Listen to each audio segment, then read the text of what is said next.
Hello dear students. So let us see the solution of this exam.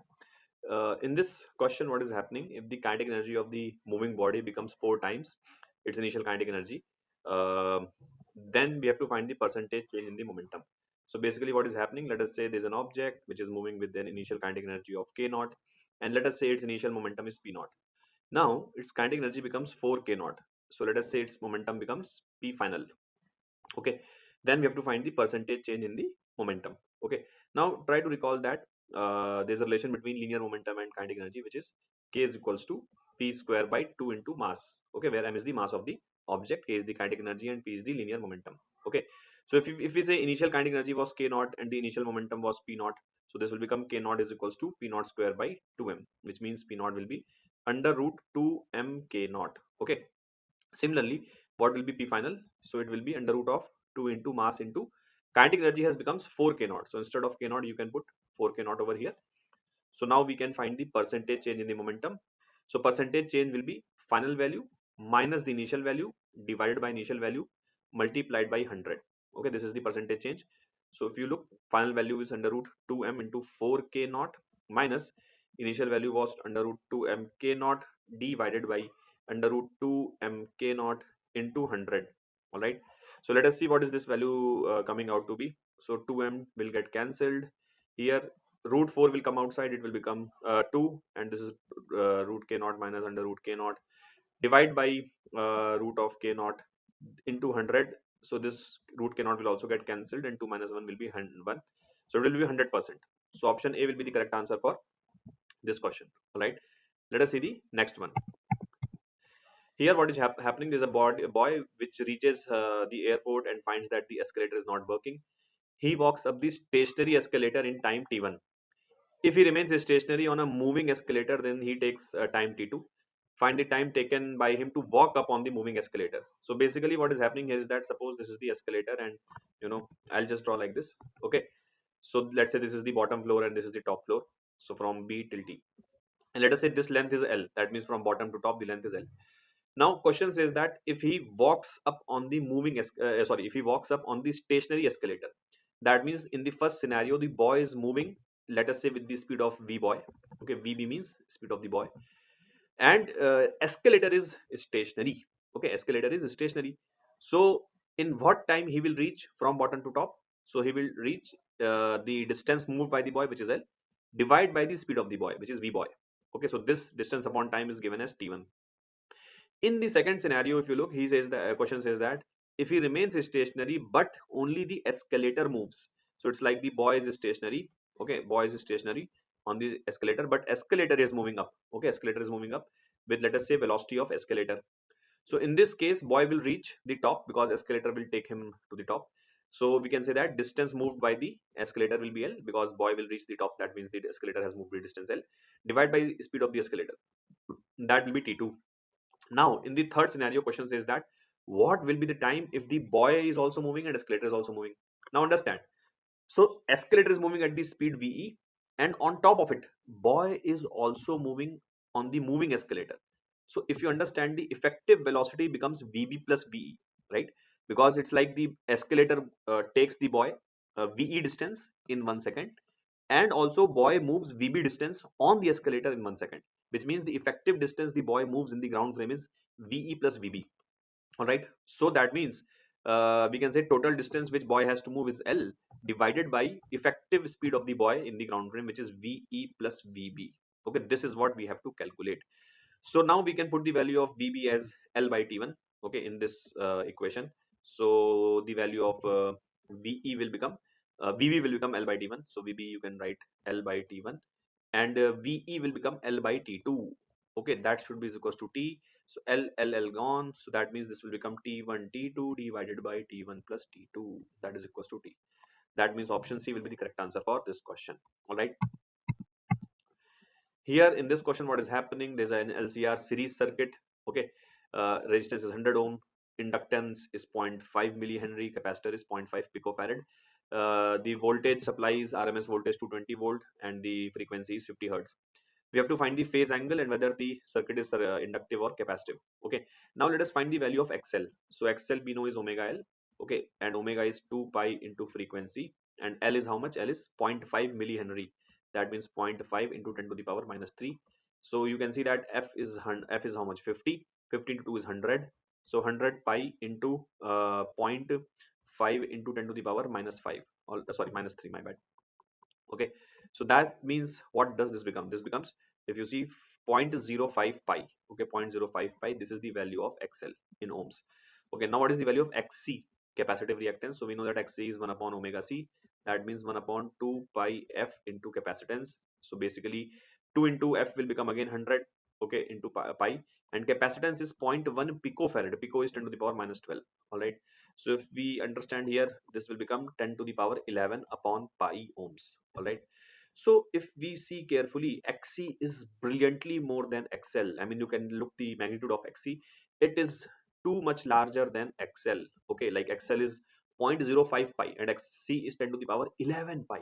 Okay, so if you understand the value of, like, if I draw the impedance triangle, so basically here let us say we draw the R, okay, and on the y axis we can draw XC minus XL, but this will be approximately equals to XC only, because as I can say, the XC is way larger than XL. So XC, like XL, you can ignore in front of XC. Okay, and what is the value of phi that we will get? So tan phi will become, the original formula is XC minus XL by R, but XL is way too small, so we can write this as XC by R, and XC is how much? 10 to the power 11 upon pi. This is the value of XC, and R was 100. Okay, R was 100.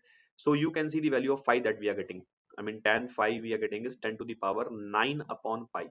Now this value is again very, very large, very, very large. So of course, this is, we can say that phi will be nearly 90 degree, okay, nearly, like just less than 90, 89 point something something. So circuit is predominantly capacitive, okay, because XC is much, much larger than XL, and phase angle which we can say is nearly 90 degrees. So option D will be the correct answer for this question. All right, I hope you would have understood. Here what is happening is a body which rolls down the inclined plane without slipping. The kinetic energy of rotation is 50% of its translational kinetic energy. So it is which body? So according to the question, kinetic energy of rotation is equals to half of kinetic energy of translation. Okay. Now we know that for a rolling body, the kinetic energy of rotation is written as half into I center of mass into omega square. Okay. And kinetic energy of translation can be written as half into mass into Vc square, right? Now this half and half will get cancelled. Now we can say that since uh, the body is purely rolling, there's no slipping happening, so Vc can be written as R omega.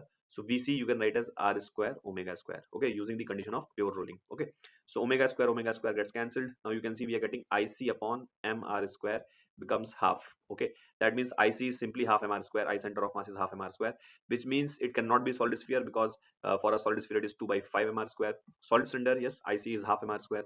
Hollow cylinder, it is mr square, so again it is wrong. Ring, again it is mr square. So that means option B is the correct answer for this question. All right, let us see this question here.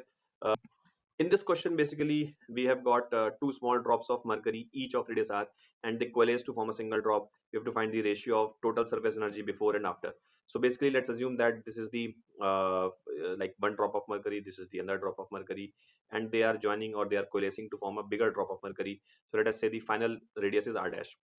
First of all, we must conserve the volume, because the total volume present in the two drops will be now present in the bigger drop. So we can say the volume of the one drop is 4 by 3 pi r cube multiplied by 2 for the two drops. That will be equals to 4 pi 3 pi r dash cube.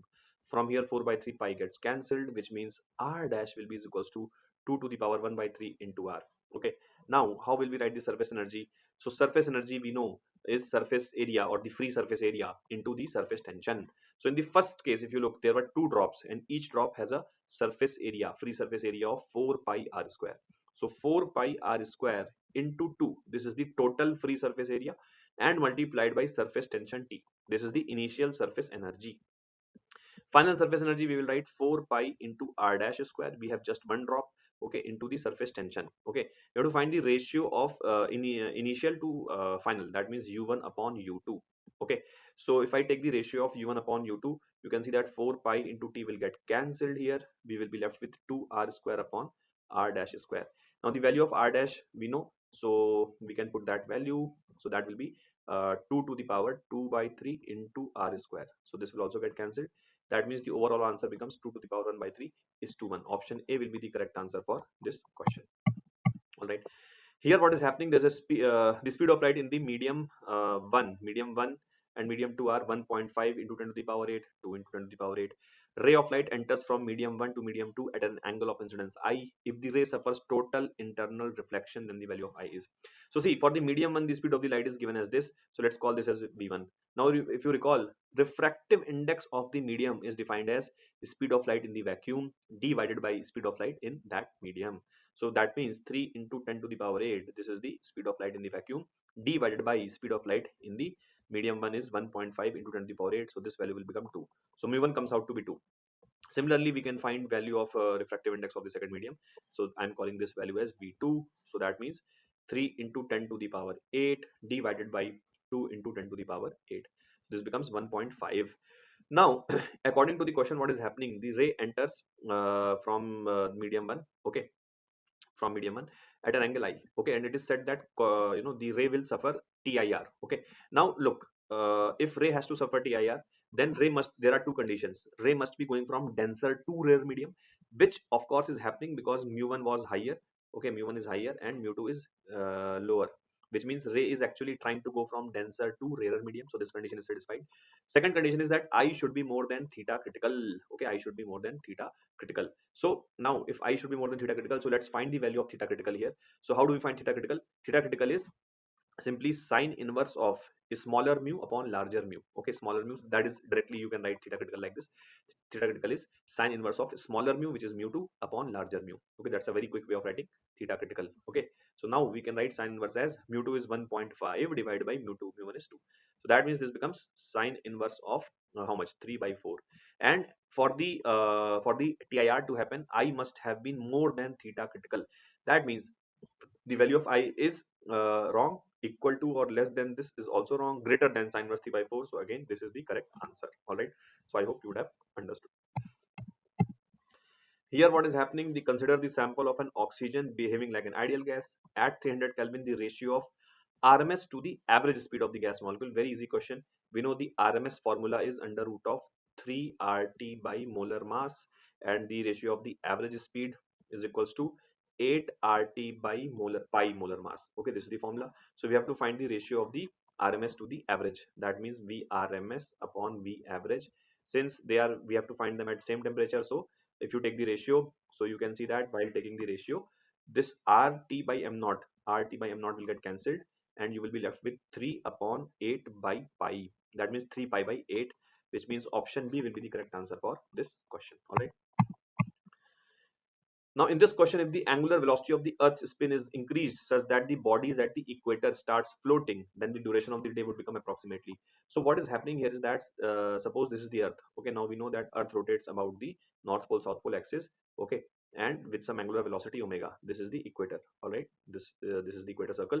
Now remember that gravity at a latitude phi. Okay, let us say this is the latitude phi. So gravity at the latitude phi is given by g naught minus r square omega square r cos square phi. Okay, this is the value of the gravity at an latitude phi. Okay, here g naught is the gravity which we call 9.8 or 10 basically without any variation. That means g naught is the original gravity without any variation. Okay, that which we call 9.8 or 10. Okay, in this question it is saying 10. So this is the value g naught actually. Okay, now for the equator, since the equator has a latitude 0, because equator is this line which which divides the earth in the two equal halves. So basically equator has a phi 0. So for the gravity at equator, okay, gravity at equator, we will put phi 0 here. That means this will become omega square r. Okay, cos phi will become 1. All right, now question says that body should start floating at equator. That means they should become weightless. Okay, they should become weightless. That means gravity should become 0. Okay, gravity should become 0. That means ge should be 0. Okay, that means what should be the omega? So we can say that g naught should become omega square r. Okay, so omega should become under root of g naught by r. This is the value of omega for like if earth starts rotating at this omega, then the gravity at the equator will become 0 and people will feel weightlessness, so they will start floating. Now the value of g naught as we given the question is 10. R is the radius of the earth, which is 6400 into 10 to the power 3. That means this value 0 will be cancelled. If you see, this becomes 1 upon 800 radian per second. Okay, this is the value of omega. Okay, Now we have to find the duration of the day. Now duration of the day effectively means time period of rotation, because you should understand that the time taken by Earth to rotate fully on its axis is nothing but the duration of the day. So time period is 2 pi by omega. That means if you put the value of omega as 1 by 800, so this will become how much? 1600 pi. Pi is nearly 3.14. So basically, if you check out, this is approximately, I'm writing 5,000 seconds approximately, okay, which is nearly 84 minutes. Okay, nearly 84 minutes. You remember, 3600 seconds is 60 minutes. So nearly 84 minutes will be the answer for this question. All right. Then in this question, basically the time taken for the magnetic energy to reach 25% of its maximum value when a solenoid of resistance R and L is connected to a battery. So it's a question of LR circuit. So remember, like, so basically we can make a solenoid whose inductance, let us say, is L and whose resistance is R, and it has been connected to a battery. Okay, so let's say L is the inductance, R is the resistance, and let's say V is the battery. So question is saying time taken for the magnetic energy to reach 25% of its maximum value. So let us say the maximum current in the circuit might be I naught. I mean, it happens at t equals to infinity, if you remember. So let us say the maximum current is I naught. Okay, this which will happen at t equals to infinity. Okay, so right, so what will be the maximum energy? Maximum energy will be half L I naught square. Yes or no? This is the maximum energy, remember. Okay, now we want energy to be 25% of this. That means what? That means right now the current should be I naught by 2. Okay, right now the current should be I naught by 2, because if the current is I naught by 2, so basically I'm saying I should be I naught by 2, because you can see if you put half Li square, energy stored in the inductor is half Li square. So if you put this value of I square, so you will get I naught square by 4. So you can see this value becomes the 25% of the maximum value, right? So if the current is I naught by 2, maximum by 2, then you will get the energy as maximum by 4. Okay, because energy is proportional to current square. Now we have to find the time at which this will happen. So in this you should recall that the current function, what is the current function? That is I is equals to I naught into 1 minus e to the power minus t by tau. Okay, where tau is the time constant. Okay, so what is the value of I right now which we want? So I should be equals to I naught by 2. I naught is the maximum current. Okay, so if I put I as I naught by 2, so you can see we can just solve this equation now. So this will become minus t by tau. I naught will get cancelled, so this will become half is equals to 1 minus e to the power minus t by tau. That means e to the power minus t by tau should become half. Now if we take ln here, so ln if I take, so that will be minus t by tau. That should be equals to ln half. Okay, ln half. All right. That means t by tau will be equals to ln2. That means t will be equals to tau ln2, and tau we know is L by R for an inductor resistance circuit. That means tau you will get L by R ln2. This is the time at which the current will become half of the maximum value, and which means magnetic energy will become 1 by 4th of its maximum value. Now in this question, what is happening? An object of mass m1 collides elastically with another object of mass m2 which is at rest. After the collision, they both move with equal speeds in the opposite direction. Then the ratio of masses. So look, what is happening? Let us say this is the block of mass m1 and this is the block of mass m2. Okay, now let us say this was coming at the speed of u1. Okay, and this was at rest, u2 was at rest. Collision is elastic, so basically E is equals to 1.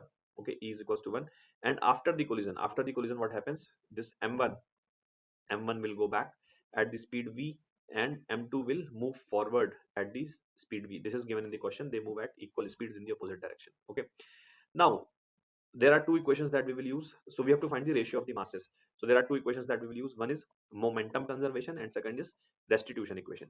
So first, if I conserve the momentum, so you can say m1 into u1.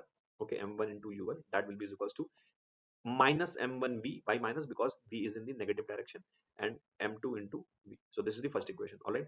Secondly, restitution, which is 1. Okay, that should be equals to velocity of separation. Now look, velocity of separation is 2v, because it is going forward at me and it is going backward at me. So they are separating at the rate 2v. Okay, basically separation means the rate at which distance is increasing.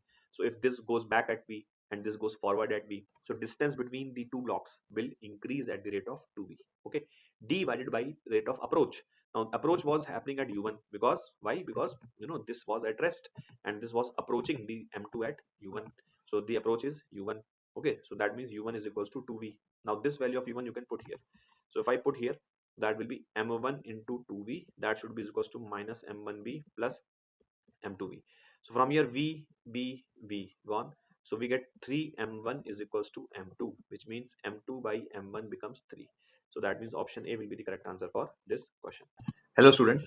So let us see this question. This question is from current electricity and a very easy question, I would say. Here you have got a wire which is of 25-meter length and the cross section area 5 millimeter square. The resistivity of the wire is also given. Now this wire is bent into a complete circle and you have to find the equivalent resistance across the diametrically opposite points. All right. So I believe this question, I mean, most of you would have done this provided like you have been like following these sessions and classes. So you would have done this quite comfortably, not a very difficult question, I would say. So look, first of all, there is a wire, let us say its length is given as 25 meters. Okay. And the cross sectional area is also given as 5 millimeter square. All right. Now, if I find the resistance of this wire, okay, so if I find the resistance of this wire, so that will be rho L by A. So resistivity is 2 into 10 to the power minus 6 into length is 25 divided by 5 into 10 to the power minus 6. Because area needs to be converted into meter square, which is why this will become 5 into 10 to the power minus 6. Now if you do the calculation, so this becomes 5 to the 10 ohms.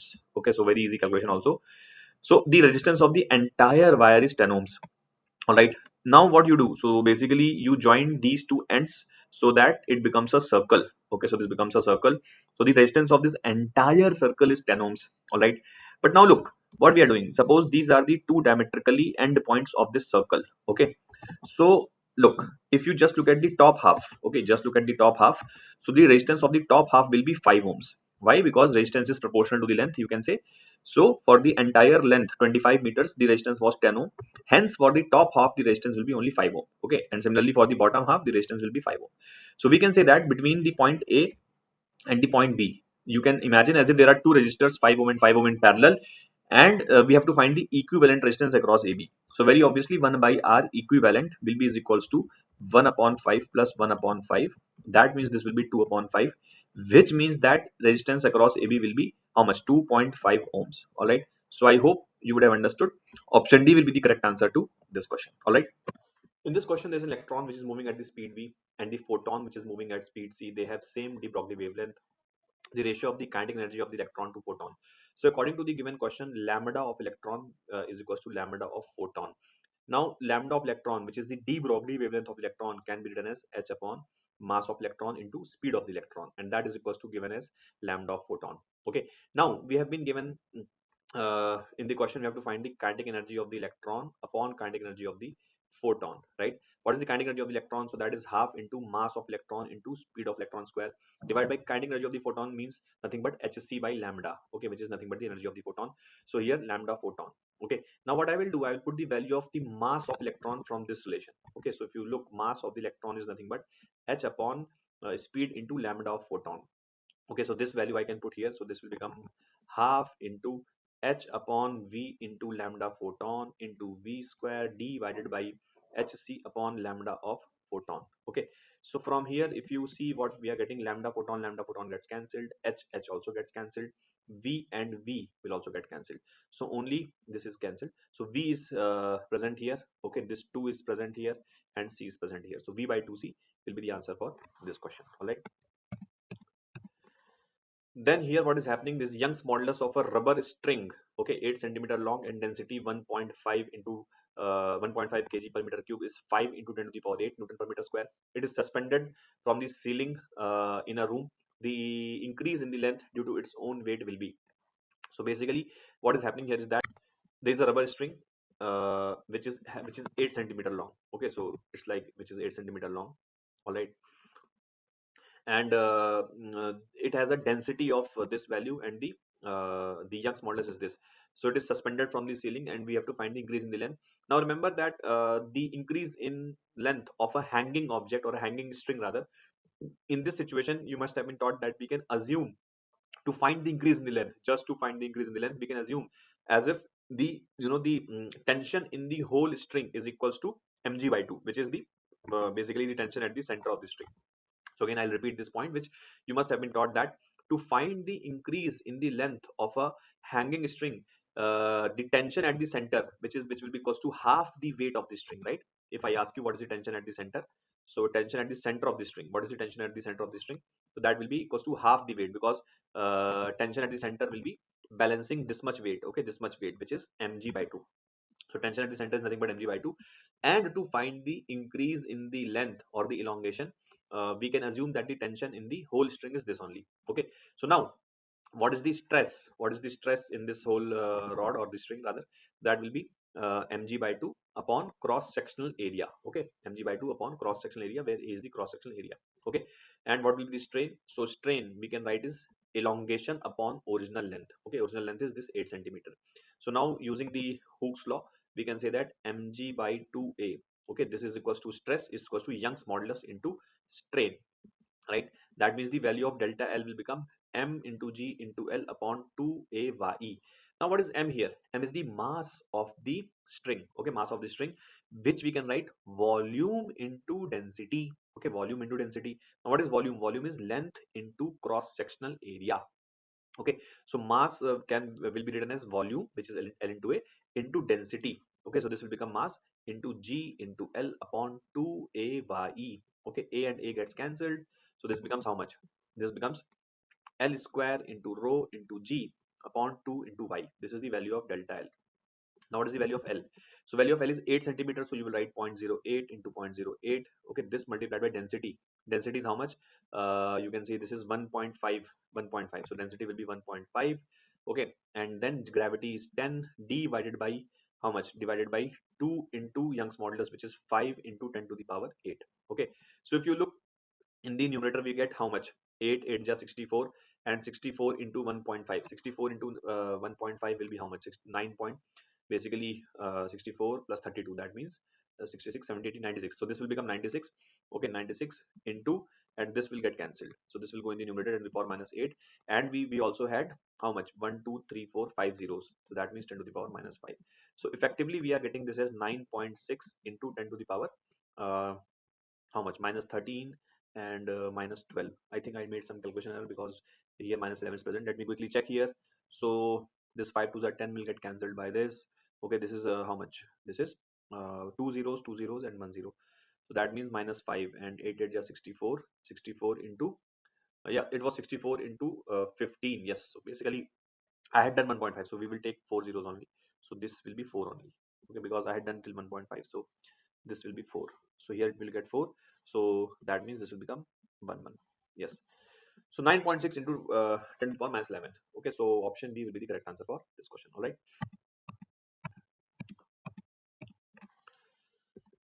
Now here what is happening, if lambda 1 and lambda 2 are the wavelengths of the third member of the Lyman and first member of the Paschen series, then we have to find the ratio of lambda 1 is to lambda 2. Very easy question. We can use the Rydberg's formula, which is 1 by lambda equals to r into z square into 1 by n1 square minus 1 by n2 square. Okay, so for the third member of Lyman series, third member of Lyman series means कि jumping or electron will jump from 4 to 1. Okay, 4 to 1. That means this will be the n2, this is the value of n2, and this is the value of n1. So electron jumps from 4 to 1, so you will get third member of Lyman series. So that means 1 by lambda 1 will be equals to Rydberg's constant, z is equals to 1 for the hydrogen. Okay, n1 will become 1 and n2 will become 4, so squaring it will become 16. So that means you can see that this becomes how much? 1 by, so that means 15 by 16. All right, 16 minus 1, 15 by 16, and this is r. So that is the value of lambda 1. So lambda 1 becomes 16 by 15 r. Okay, similarly for the first member of Paschen, so Lyman Balmer Paschen, that means n2 will be 3. Okay, and this will be 4.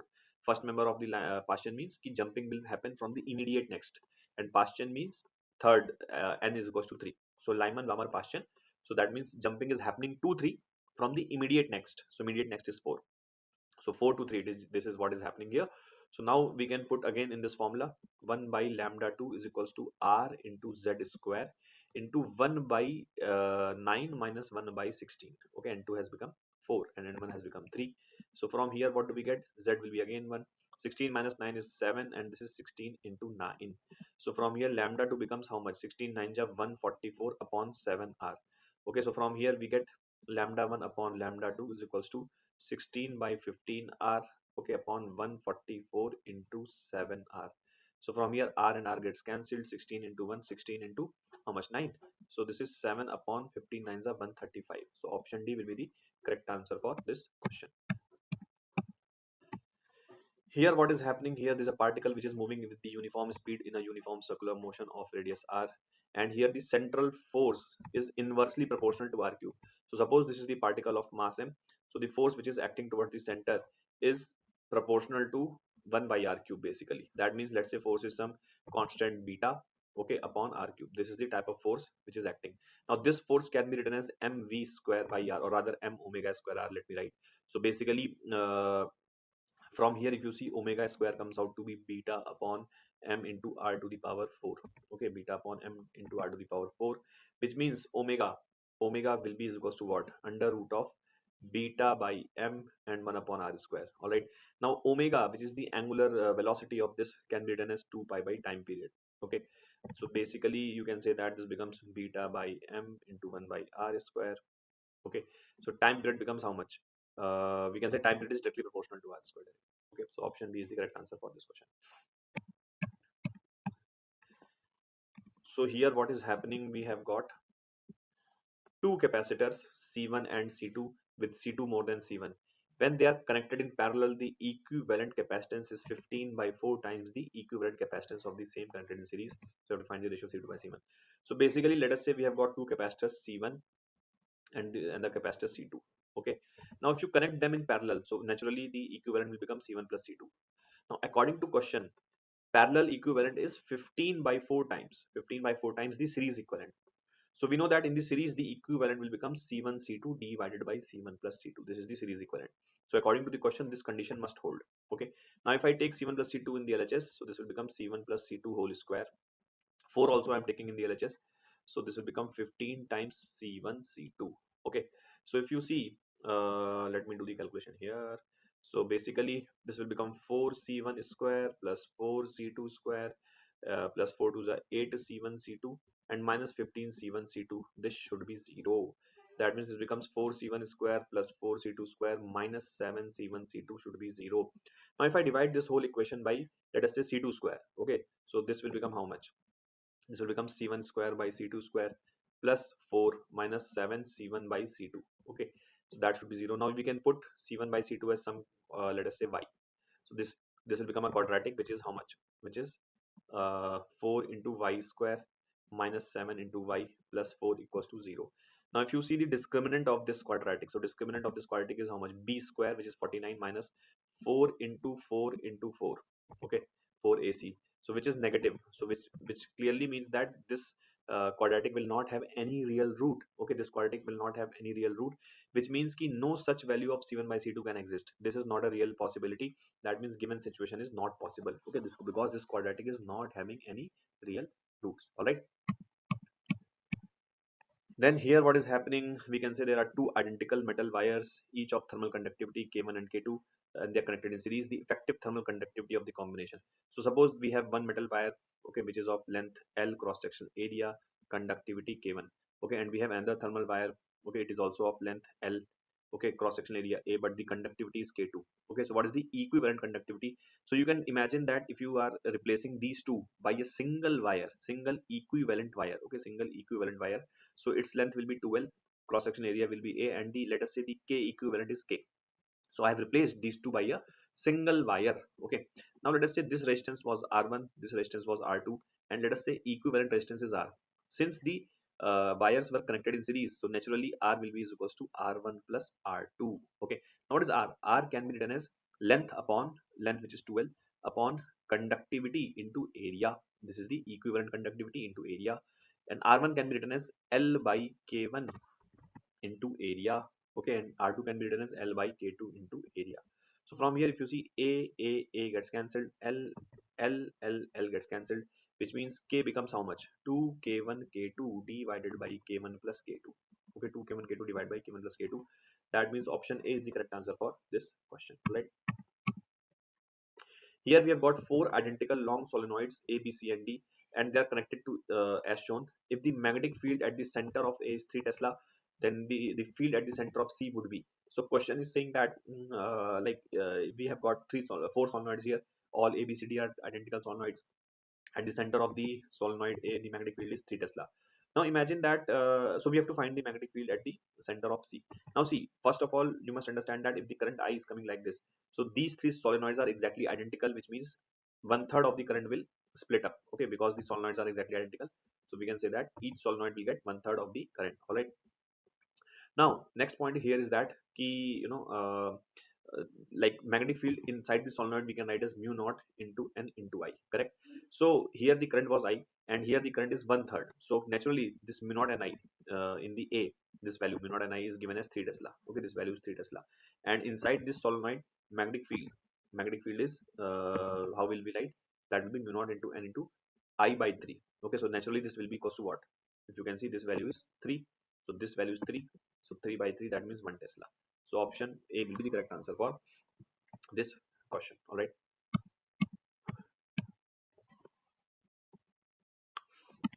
So in this question, we have a linearly polarized electromagnetic wave in which is traveling in vacuum, and the wave equation is given to us. Okay. So if you can see, electric field is oscillating along the I cap direction. Okay, and wave is traveling in the positive Z direction. Okay. So if I draw the situation over here, so let us say this is the x-axis.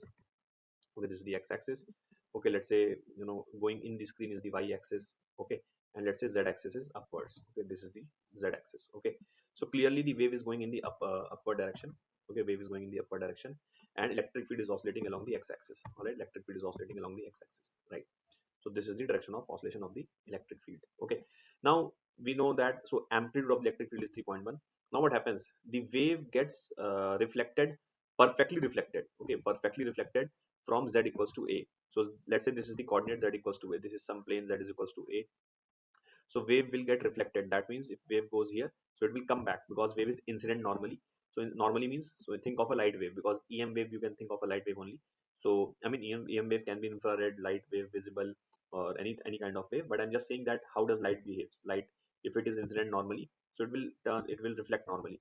So this EM wave will also perform like this. So if it goes normally, so it will come back normally. Okay, it will reflect normally. All right. Now first let's check the wavelength.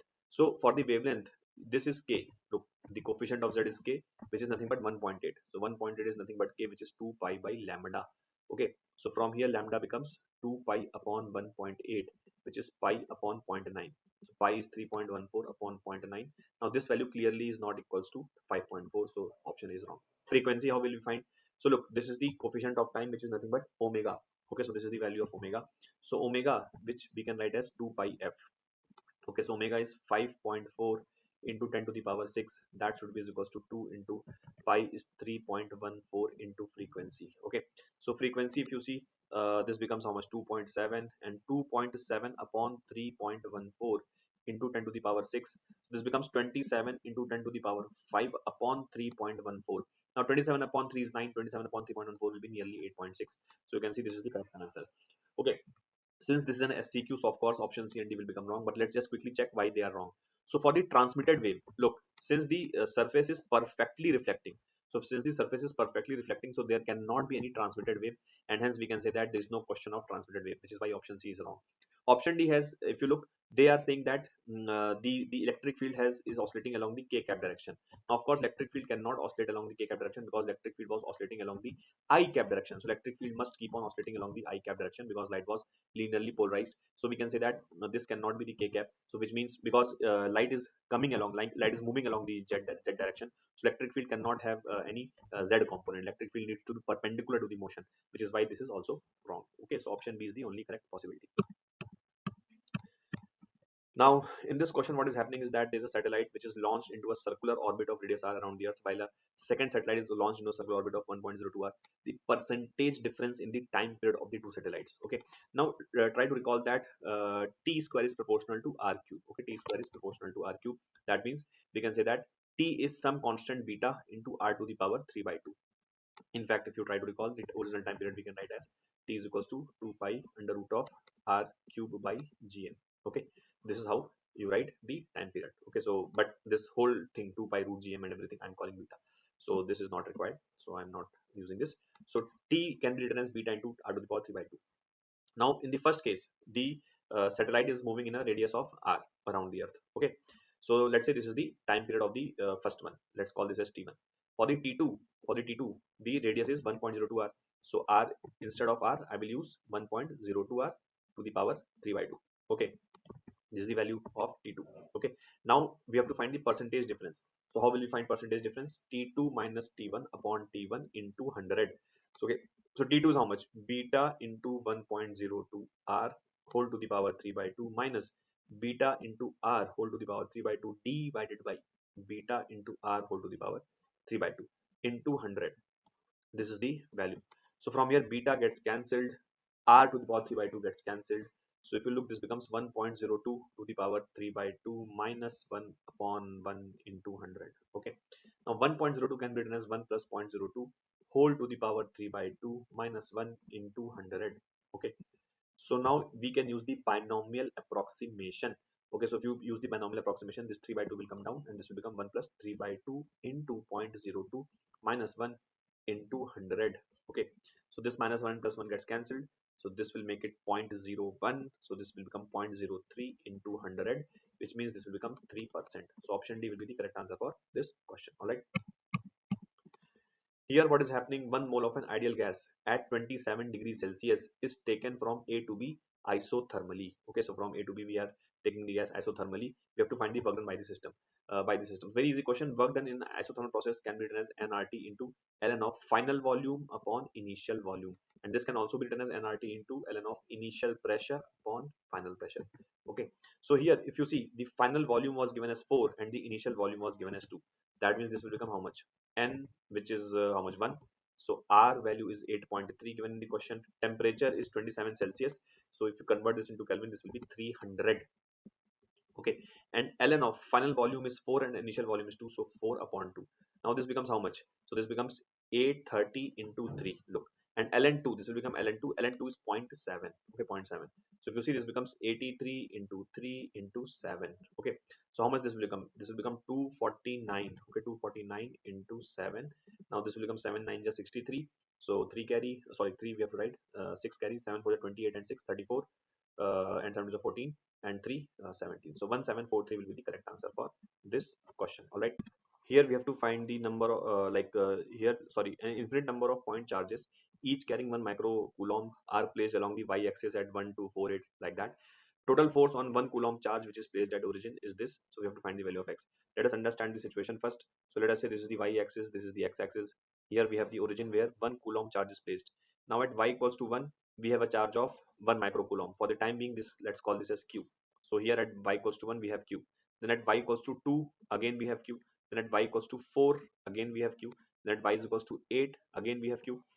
So because of all these charges, q, like which is placed at 1 2 4 8, all these charges will apply the force at 1 coulomb charge placed at the origin. So what I will do, I'll find the net electric field due to all these charges. Okay, so electric field due to the this charge at the origin will be k into q by 1 square, because this distance is 1.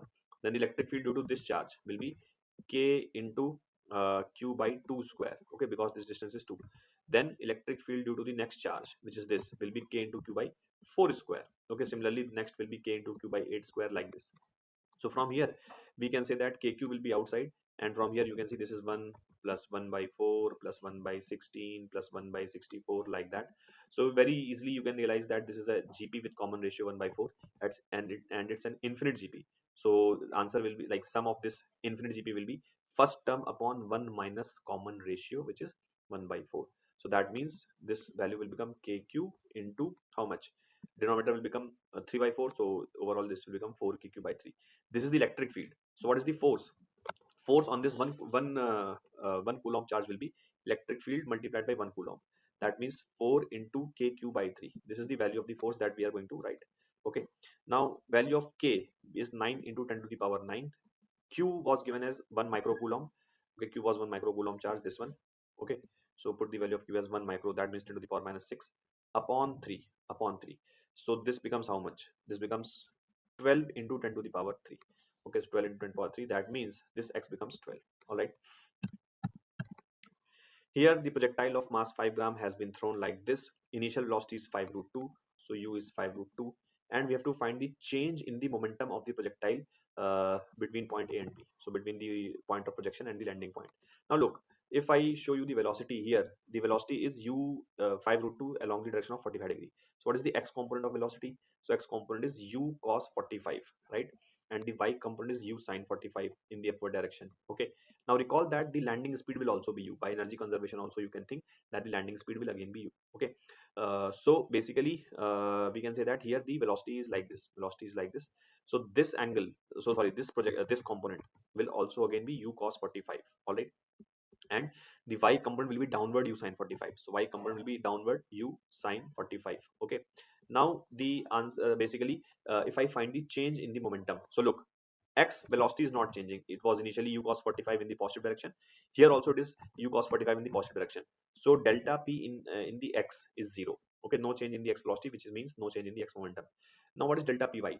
So if I ask you the final velocity in the y, v final y, will be minus u sin 45 because it is in the downward direction.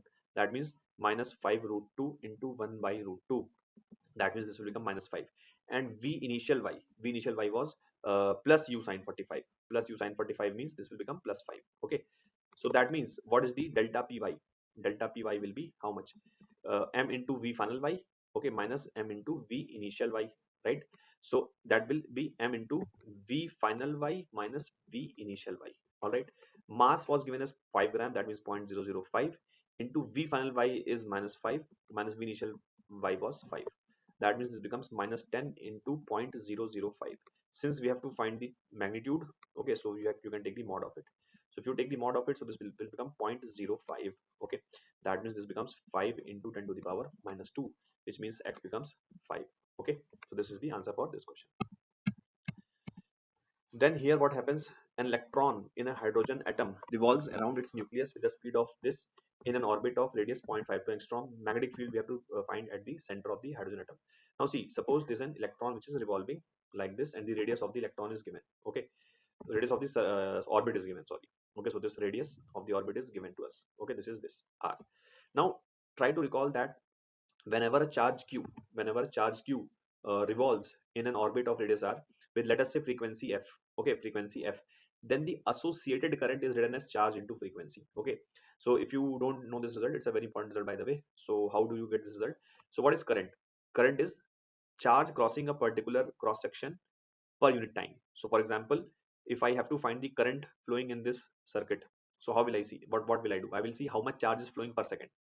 Okay, now imagine if this is the q charge, okay, which is flowing in this moving in this circular orbit. So what is the current? How will you write the current?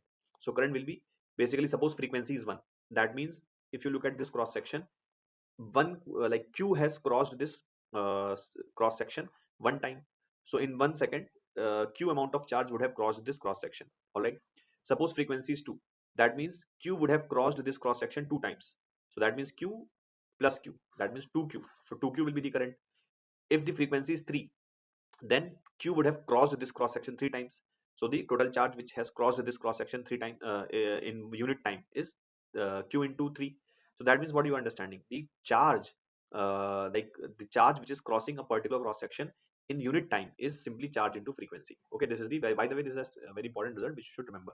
So this is the current which you can write. Now since so if I talk about the electron, so here the charge was electron. So remember, if electron, let us say, is moving like this, so we assume that positive charge is moving like this for the purpose of finding the current. Okay, so what I will do, I will just put the magnitude of the charge of the electron here, 1.6 into 10 to the power minus 19. Okay, this is the magnitude of the charge of the electron. Minus sign, again, as I said, is of no significance for me, because it is just telling you if electron is moving in the clockwise direction, then you can assume positive charge is moving in the anti-clockwise direction. That is the significance of the minus sign, which is of no use for me. So current will be simply magnitude of the charge into frequency. Okay, now how do you find the frequency? Frequency is basically, you can say, omega upon 2 pi. Okay, omega upon 2 pi, and omega ko we can write v by r. Okay, v by r, speed of the electron divided by radius of the electron, radius of the orbit. Okay, so this is the omega, and this is, so this is the value of the current that you will write. Now, so now we can understand that the current is flowing like this. So magnetic field at the center is nothing but, so now this, see, this becomes like a ring. This becomes like a ring in which current is flowing, and we have to write the magnetic field at the center. So magnetic field at the center of a ring can be written as mu naught I by 2 into radius. So mu naught we know is 4 pi into 10 to the power minus 7. Current is 1.6 into 10 to the power minus 19 into v. V is 6.76. 6.76 into 10 to the power 6. Okay, this is the V. So mu naught into current is this value I have written upon 2 pi r, 2 pi into r. Okay, 2 pi into r. So basically r is 0.52 angstrom. Okay, so this is the value of, so look, this much is the current, this is the current value. Okay, 1.6 into 10 to the minus 19, this is the value of the V, this is 2 pi in r, so this is the current. Okay, this is the mu naught, so mu naught into I by 2r, so 2r still we have to write, 2r we have to write, so r is 0.52 into 10 to the power minus 10. Okay, so this is the expression that we are getting. Now we can do the math. So now this 2 pi and 2 pi will get cancelled basically. Okay, this 2 and 2 also will get cancelled. Okay, so basically if you check out 13, so 13 into how much, 0.0, in fact let's first do the powers of 10. Okay, so this 2 gets cancelled. So look, 10 to the power minus 19 and minus 7 will become 10 to the power minus 26. These, and because of this it will become 10 to the power minus 20. 10 to the power minus 20 will be cancelled perfectly by this. So we are left with 1.6 into 6.76 upon 0.52 into 0.52. Now if you multiply by 10,000 in the numerator and denominator, okay, so 10,000. So what will happen? In the numerator it will be 16 into 6760 divided by 52 into 52. Now look, 13 into 4, 13 into 5 and 2, 6 is 2 and 0. Now 52 will make it cancel perfectly. So 4 into 10 will be 40. So it will be 40 Tesla. All right. I hope you have understood. Now here what is happening, a nuclear disintegrates into two nuclear parts in such a way that the ratio of the nuclear sizes is 1 is to 2 to the power 1 by 3. Their respective speed have a ratio n is to 1, then the value of n is. So assume that there is a nucleus which is at rest. Okay, now in this question it is not mentioned it is at rest, but like we can assume if nothing is mentioned, then you should ideally assume that it is at rest. Okay, now what happens is that, so that means its initial momentum was 0. Okay, now what happens is that this nucleus breaks into two parts. Okay, so one of the part, let us say, is this, another part is, let us say, this. So let us say its radius is r, so this radius will be 2 into 1 to the power 2 to the power 1 by 3, 2 in 2 to the power 1 by 3 into r. Okay, now of course look, let us say if it starts moving towards left with the speed v, so let's say v1. Okay, so this will start moving towards right at the speed v2, and question is saying that v1 by v2 is equals to n is to 1, so we have to find the value of n. Now see, momentum will remain conserved because there is no net external force. So initial momentum was 0, that means final momentum should also be 0. Okay, what does this mean? This means that, let's say mass of this is m1 and mass of this is m2, that means m1 v1 should be is equals to m2 v2, right? Because finally momentum vectors must cancel out, which means m1 v1 should be is equals to m2 v2. All right, that means v1 by v2 is equals to m2 by m1, and this is nothing but n is to 1. Okay, now what is m2?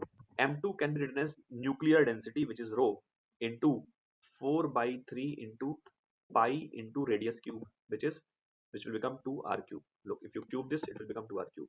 Now remember, nuclear density is constant. That means whether it's a nucleus of oxygen or it's a nucleus of hydrogen or it's a nucleus of carbon, generally nuclear density remains constant. So you can say that if this was of rho, so this will also be of rho. So for the m1 also I'm using the same nuclear density, rho into 4 by 3 into pi into r cube. Okay, so from here rho gone, 4 by 3 gone, pi gone, r cube gone. That means n becomes 2. Simple. Okay, this is the solution to this question. I hope you have understood. Thank you.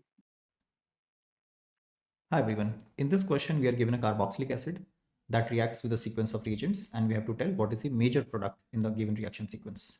So this molecule is a carboxylic acid where this is the COH group. Carboxylic acid on reaction with thionyl chloride gives acid chloride. So this group, which is marked in box here, it changes to COCl. Then when this acid chloride reacts with this primary amine given here, this reaction is nucleophilic acyl substitution, where this nitrogen attacks on this carbonyl carbon. Overall, there is elimination of HCl, and then the product is C double bond O, and then NH, and then R. So we have a substituted amide here. And finally, it is reduced with lithium aluminum hydride, which is also written in short as LAH. So the overall outcome would be the reduction of CO to CH2, and this would be NHR. So in the final product, we are looking for the conversion of the carboxylic group into CH2 NHR, which is not option A, not option B, not option C. So that leaves us with option D, which is the correct answer. Here we can see that the carboxylic group has changed to CH2 NHR. So option D is the correct answer to this question. Thank you. Hi everyone. In this question, we are given 4 amino acids. And the question is, which of these amino acids contains only one basic functional group in its structure? So generally, amino acids can be written as this, because the naturally occurring amino acids are alpha amino acids. That is, the NH2 group is on the alpha carbon. So already there is one basic group. This NH2 group we can call basic group because of its inherent basic nature, although at physiological pH in amino acids, NH2 group exists as NH3+. So the question is, which of these amino acids contains only one basic functional group? So one is already here at alpha position, which means there should be no basic group in the side chain. Now, if we look at the structure of lysine, in case of lysine, there is one basic group in the side chain. In case of lysine, the side chain R is CH2, CH2, CH2, CH2, and then NH2. So there is a primary amine NH2 here, which is definitely basic. So in this case, this is not our correct answer. Moving to the next amino acid, which is arginine. Here, the side chain in arginine is CH2, CH2, CH2, and then at the end of this chain, there is a guanidine residue, which is in fact a very basic functional group, right? So we have CH2, CH2, CH2, and then NH, carbon, double bond NH, and then NH2. So this is a guanidine residue, which means that this is also not our correct answer. Moving to histidine, in case of histidine also, we have the side chain containing one basic group here, which is this nitrogen. This is the side chain in case of histidine. So this nitrogen is basic. So this is also not a correct answer. That leaves us with option D, which is asparagine. In case of asparagine, the side chain is CH2, C double bond O NH2, which is an amide. Now, amide functional group is actually amphoteric, but it is not distinctly basic. So option D makes the most sense here. So this is the correct answer to this question. Thank you. Hi everyone. In this question, we are asked about the reaction that is used for the preparation of soap from fat. What is this reaction called? The reaction that is used for the preparation of soap from fats is saponification, technically. And this is a type of alkaline hydrolysis reaction. So soaps are made typically from triglycerides. So let's say this is an example of triglyceride, where R is a long alkyl chain.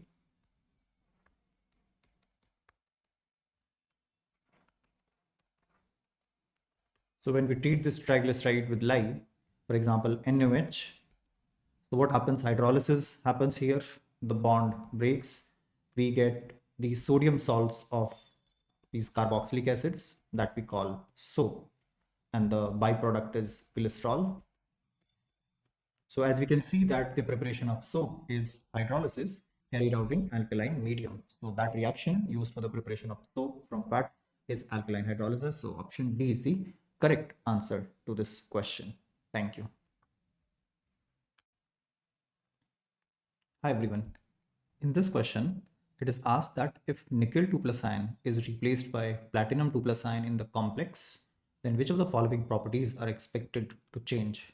And these properties are geometry, geometrical isomerism, optical isomerism, and magnetic properties.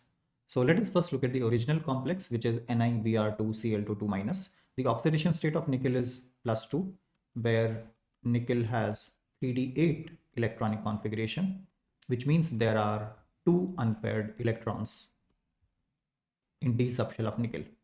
Now, because both bromide and chloride are weak field ligands, so there is no pairing of 3d electrons happening here. So dsp2 hybridization is ruled out. So originally this complex has sp3 hybridization of nickel atom, and the geometry is tetrahedral.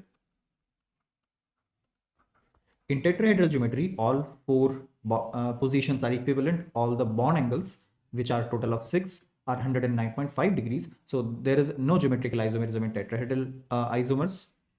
Coming to the optical isomers, again, because we have 2 similar types of ligands, so there is plane of symmetry, and this does not have optical isomerism also. This complex does not show geometrical as well as optical isomerism.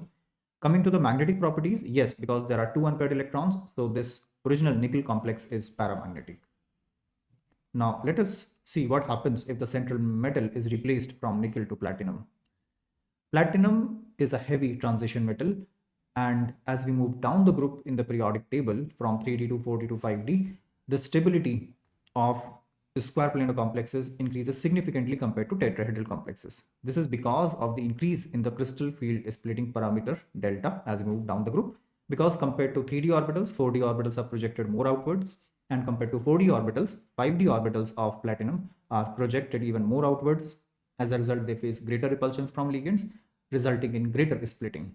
So all in all, the stability of square planar complexes becomes so much higher than the tetrahedral complexes that even the weak field ligand containing complexes, 4 coordinate complexes of heavy transition metals, they're square planar. So the most important change that happens when you replace nickel 2 plus ion with platinum 2 plus ion is that the geometry of the complex changes, which means that now PT, Br2, Cl2, 2 minus is not tetrahedral. It has dsp2 hybridization and it is square planar. Now, because it has dsp2 hybridization, which means that this electron has been forced to pair up here. Okay, so the magnetic property has also changed. Now it is diamagnetic. But this is a square planar complex. Square planar complexes, by definition, they have this plane. The molecular plane of symmetry is there, which means they do not show optical isomerism. So there is no optical isomerism. However, there is geometrical isomerism because the two Br now can be either on the same side, like in the structure I've drawn here, which is a cis isomer, or they could be on the opposite side at a bond angle of 180 degree. So that corresponds to trans isomer. So yes, there is a geometrical isomerism. So let us see which properties have changed. Geometry, indeed, from tetrahedral to square planar. So let's put a double tick here. Geometrical isomerism, yes, that has changed. Earlier there was no geometrical isomerism. Now the complex exists as a pair of geometrical isomers. Optical isomerism, no, that has not changed because tetrahedral and square planar area, both, they do not show optical isomerism in this case. Magnetic property, yes, that has changed. Earlier the complex was paramagnetic and now it is diamagnetic. So A, B, and D. So option B is the correct answer to this question. Thank you.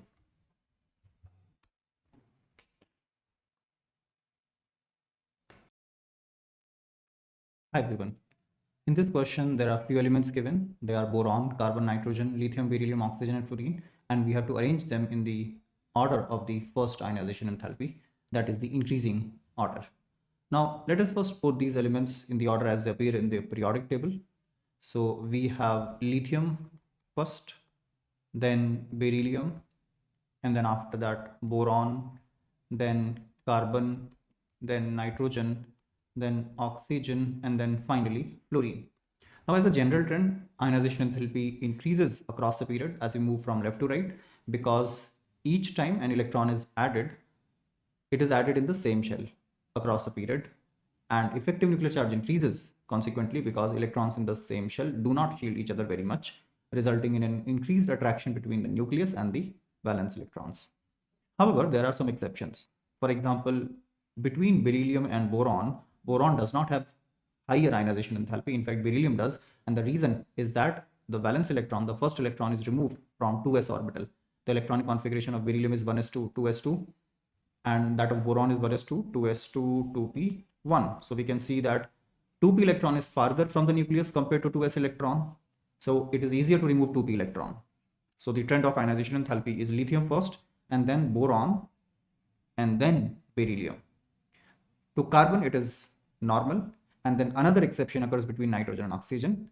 Nitrogen has higher ionization enthalpy because electron is being removed from extra stable half-filled p subshell. So the electronic configuration of nitrogen is 2p3, right? 2s2, 2p3. So we have this p subshell with exactly half-filled arrangement. In oxygen, the configuration is 2p4, which means that there are 4 electrons. So this does not have that extra stability that arises because of exchange energy and symmetry. So nitrogen has higher ionization enthalpy, which means oxygen comes first, and then nitrogen, and then finally fluorine has the highest ionization enthalpy among all these elements. So the order of first ionization enthalpy would be lithium, boron, beryllium, carbon, oxygen, nitrogen, and fluorine. So option A would be the correct answer for this question. Thank you. Hello everyone. In this question, we are given a general chemical equation, and the question is which halogen is known to cause the reaction given below. So let us first look at the chemical equation. Here we have a cupric ion, that is copper ion plus 2 charge. It is reacting with a halogen which is halide ion specifically, which is X minus.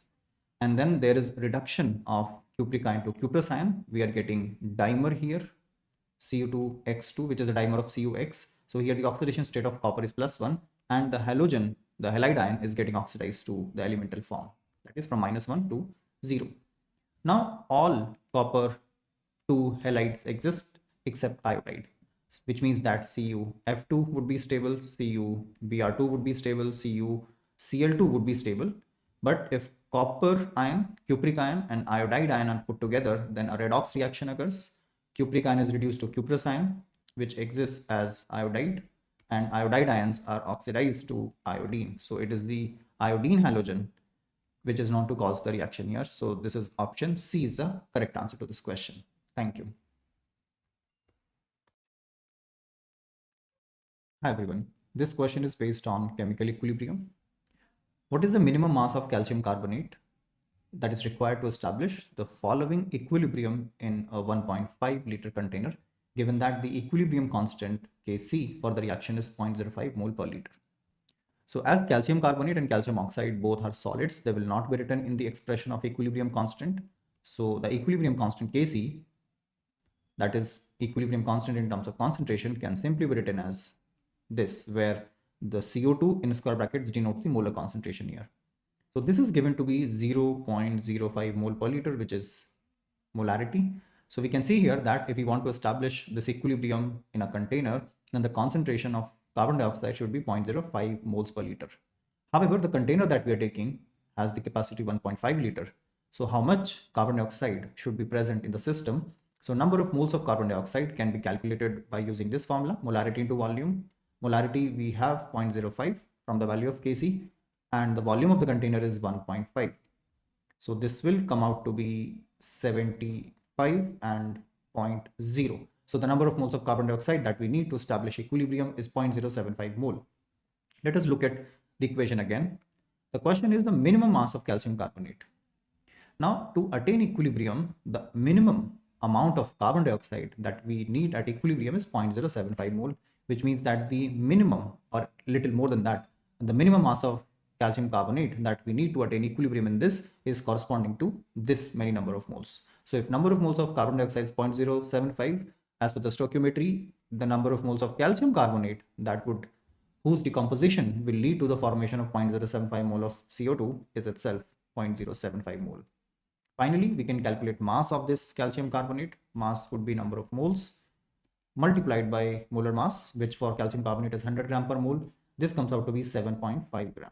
So let us see this. If we take 7.5 gram calcium carbonate in a 1.5 liter container and heat it to the optimum temperature, then all of it will decompose and will produce 0.075 mole of carbon dioxide in this container. So the mass of calcium carbonate that we need to attain temperature equilibrium at this temperature is little above this. So the minimum mass would be any value just above 7.5. So here 7.6. That would be the correct answer to this question, which will be option B. Thank you.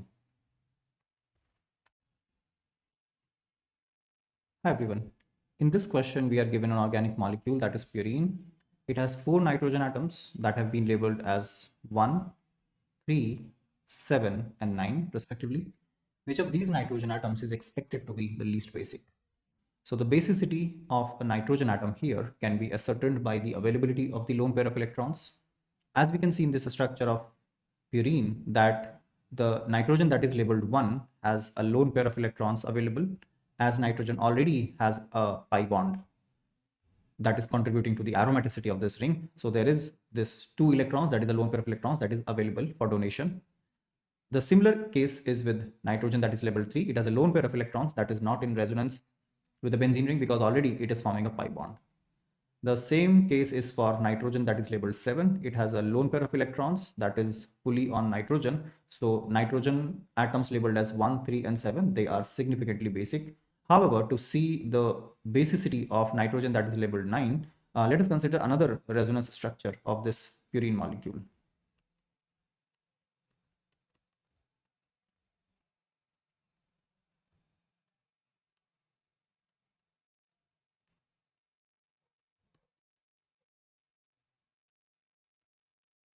In this structure, we can clearly see that this 5-membered ring will be aromatic only if nitrogen uses its lone pair of electrons in the aromatic sextet.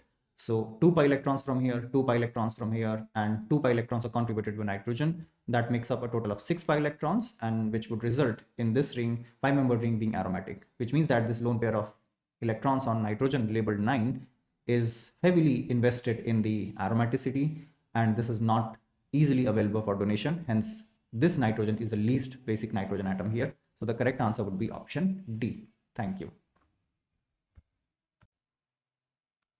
Hi everyone. In the following reaction, the reason why meta-nitro product is also formed is, so we are given a reaction in which aniline reacts with concentrated HNO3 and H2SO4. There are 3 products, and the question is why meta-nitro product is also formed. Now, the reason that this is a question is because NH2 group is a very powerful ortho and para directing group because of the plus M effect, positive mesomeric effect of NH2 group, where NH2 group donates electron density to phenyl ring, and there is enhanced electron density at ortho and para positions. So the formation of ortho nitroaniline and para nitroaniline, that is justified, but why 47% of meta nitroaniline? Actually, what happens? Aniline is a basic compound, although it is weakly basic, but it is a basic compound, and the reaction mixture in case of nitration is strongly acidic because we have two very strong acids here, nitric acid and sulfuric acid. So naturally there is an acid-base reaction, and aniline is mostly converted into anilinium ion. So we have this NH3 plus. So the formation of this NH3 plus changes the picture here because now nitrogen does not have a lone pair, instead it has positive charge. This makes this NH3 group a very powerful electron withdrawing group. Now NH3 plus cannot engage in resonance with the phenyl ring because it does not have a p orbital. However, it has a strong minus I effect, and we know that inductive effect decreases with distance. So the maximum inductive effect is at ortho position, which is why we see the least amount of ortho substituted product here. Then at meta position, there is weaker minus I effect, which means that the amount of meta product is more compared to ortho product. And finally, at para position, minus I effect is weakest, and that is why the maximum electrophile attacks at the para position, resulting in para in the highest percentage. So the reason why meta-nitro product is formed is that aniline gets protonated to form NH3 plus, and because of the inductive effect, we have this meta-nitro product formation. So low temperature, no, NH2 group is highly meta-directing. That is not also the reason here. Formation of anilinium ion, that is the correct answer here. And auto substitution always takes place at meta position, that is not the correct. So the correct answer to this question is option C. Thank you. Hi everyone. In this question, we are given an alkene, and the question is, what is the major product formed when HI molecule adds on the carbon-carbon double bond in this alkene? So addition of HI on carbon-carbon double bond of an alkene is an example of electrophilic addition reaction. So we have this alkene here,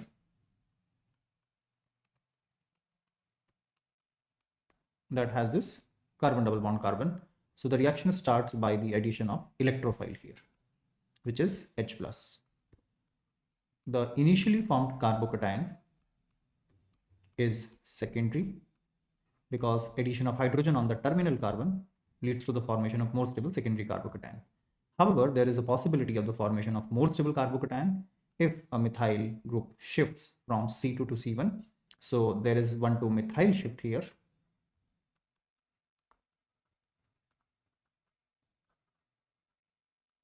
And as a result, the next rearranged carbocation that we get is much more stable tertiary carbocation.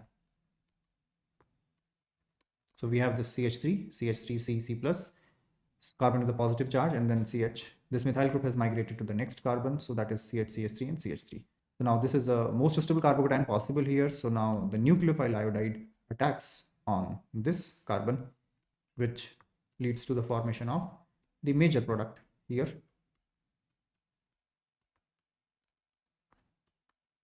which out of the following given options is option A. So option A is the correct answer here. Thank you.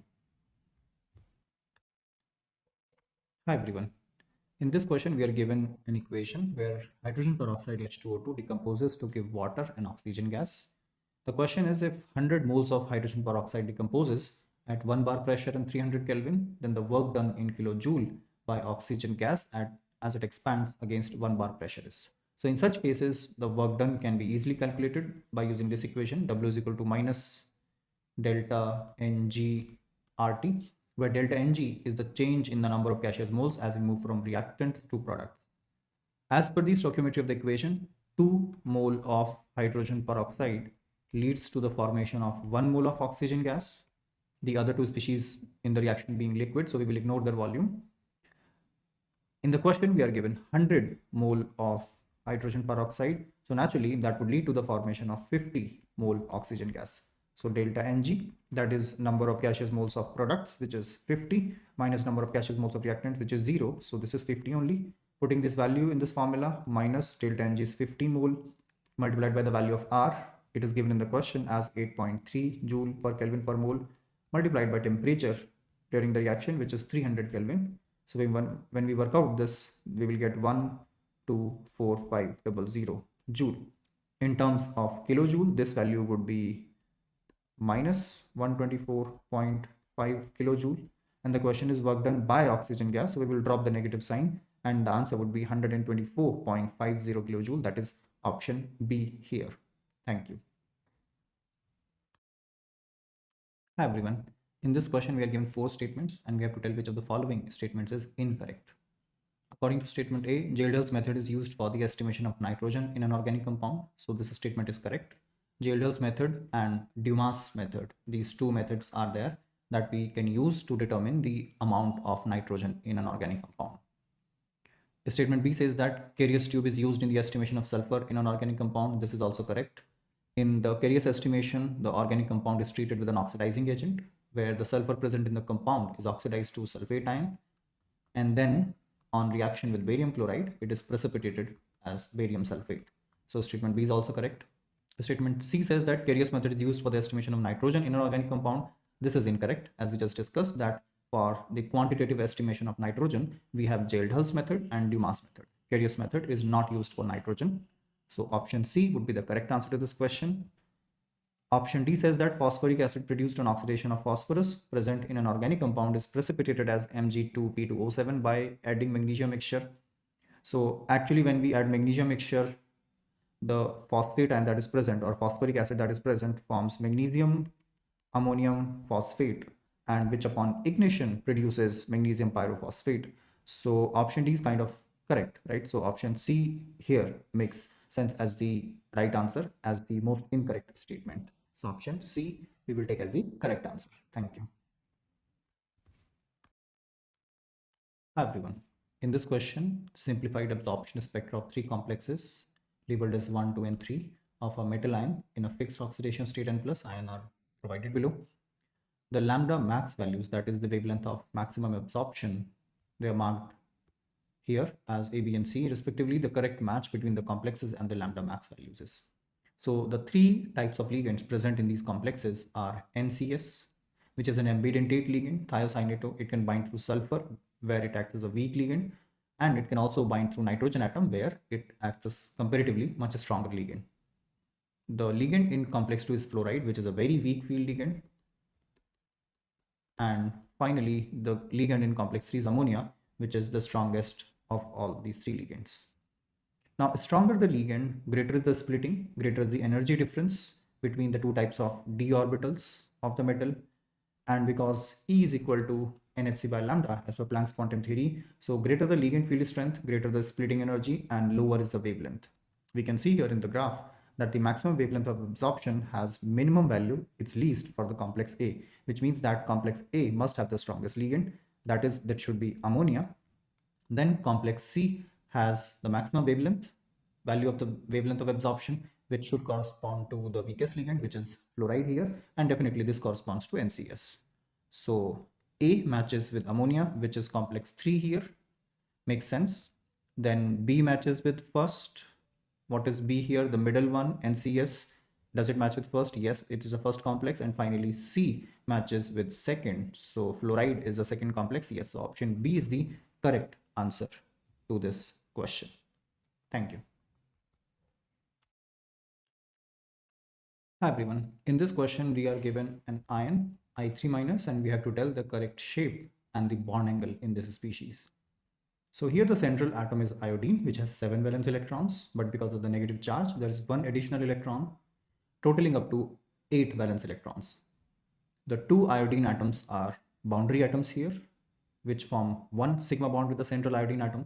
So the central iodine distributes 2 of its 8 electrons with the boundary iodine atoms, leaving behind 6 unshared electrons that make up 3 lone pairs.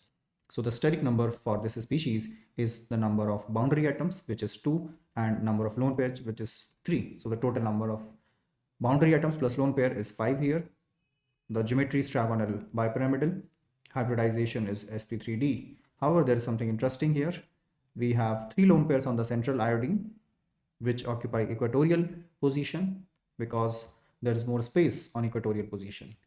The 2 boundary iodine atoms, they are present on axial position. So this is a symmetric shape. The 2 boundary iodine atoms are being equally repelled by these 3 lone pairs. So the shape of this molecule is linear, and the bond angle between these 2 boundary atom and the central iodine atom is 180 degree. So the correct answer is the shape is linear and the bond angle is 180 degree. Option D is the correct answer here. Thank you. Hi everyone. In this question, we have a secondary alcohol that is heated in acidic medium. So this should be a dehydration reaction. In this reaction, it is given that cyclobutyl ring is labeled as A and cyclopentyl ring is labeled as B.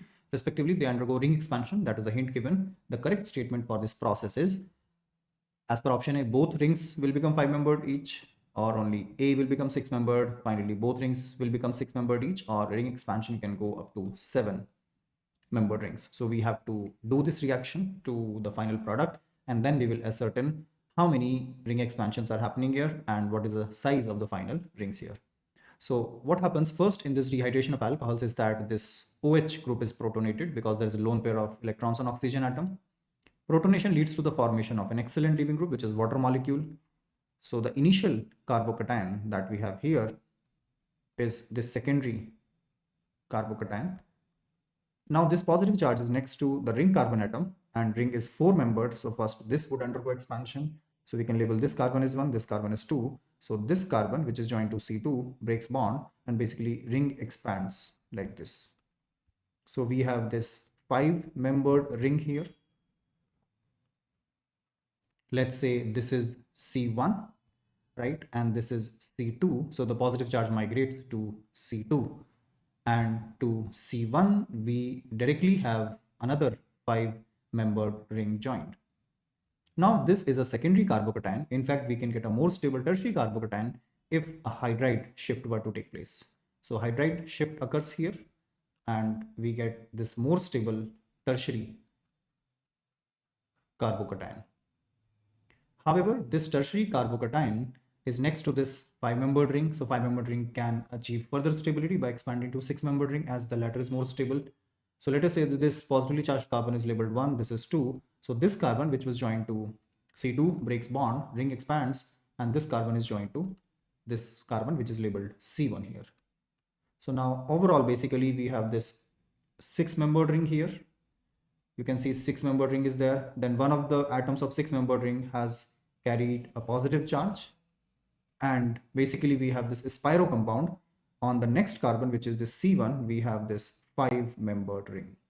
Once again, we have positive charge on a carbon atom next to a ring, and we have 5-membered ring here, which can again expand to more stable 6-membered ring here. So let us label this carbon as 1, this is 2, and this carbon, which is joined to C2, breaks bond, ring expands, and we can see that the positive charge migrates from C1 to C2. So ultimately we have this here, a bicyclic carbocation, right? So both rings are 6-membered here, and this is one of the bridgehead carbon atoms. This is another bridgehead carbon atoms, and the positive charge is at one of the bridgehead carbon atoms, which is positive. Now here itself we can have deprotonation step, because here we have a total of 8 non-bridging carbon atoms. So the positive charge at bridgehead carbon is pretty stable. So we can lose this hydrogen from the other bridgehead carbon atom, leading to the final product as this. And we can clearly see that both rings, cyclobutyl as well as cyclopentyl, have expanded to 6-membered rings here. So finally both rings will become 5-membered each? No. Finally, both rings will become 6-membered each. Yes, so option C is the correct answer to this question. Thank you. Hi everyone. In this question, we are given 4 aromatic aldehydes. And the question is, what is the correct order of the increasing reactivity of these compounds when they reacted with HCN? So addition of HCN on the carbonyl group of an aldehyde is an example of nucleophilic addition reaction. And in this case, the reactivity is determined by the steric hindrance around the carbonyl carbon as well as amount of electrophilicity of this carbonyl carbon. In the first compound, we have OCH3 group here, which exerts a weak minus I effect because resonance does not work at meta position here. In the second compound, we have nitro group at ortho position, so this exerts a strong minus M as well as minus I effect. In third compound, we have this methoxy group, which because of the lone pair, it exerts plus M effect, which is very bad for the reactivity of this CHO. However, it also exerts minus I effect. Coming to the fourth compound, we have a nitro group at meta position. Again, resonance does not work here, but minus I effect does. So because this is an example of nucleophilic addition reaction, so electron withdrawing groups are desirable because electron withdrawing groups increase the amount of delta positive charge on this carbonyl carbon. So the most reactive compound out of 1, 2, 3, and 4 will be second because we have a nitro group at ortho position, which not only is exerting strong minus I, but also minus M. So second one is the most reactive one.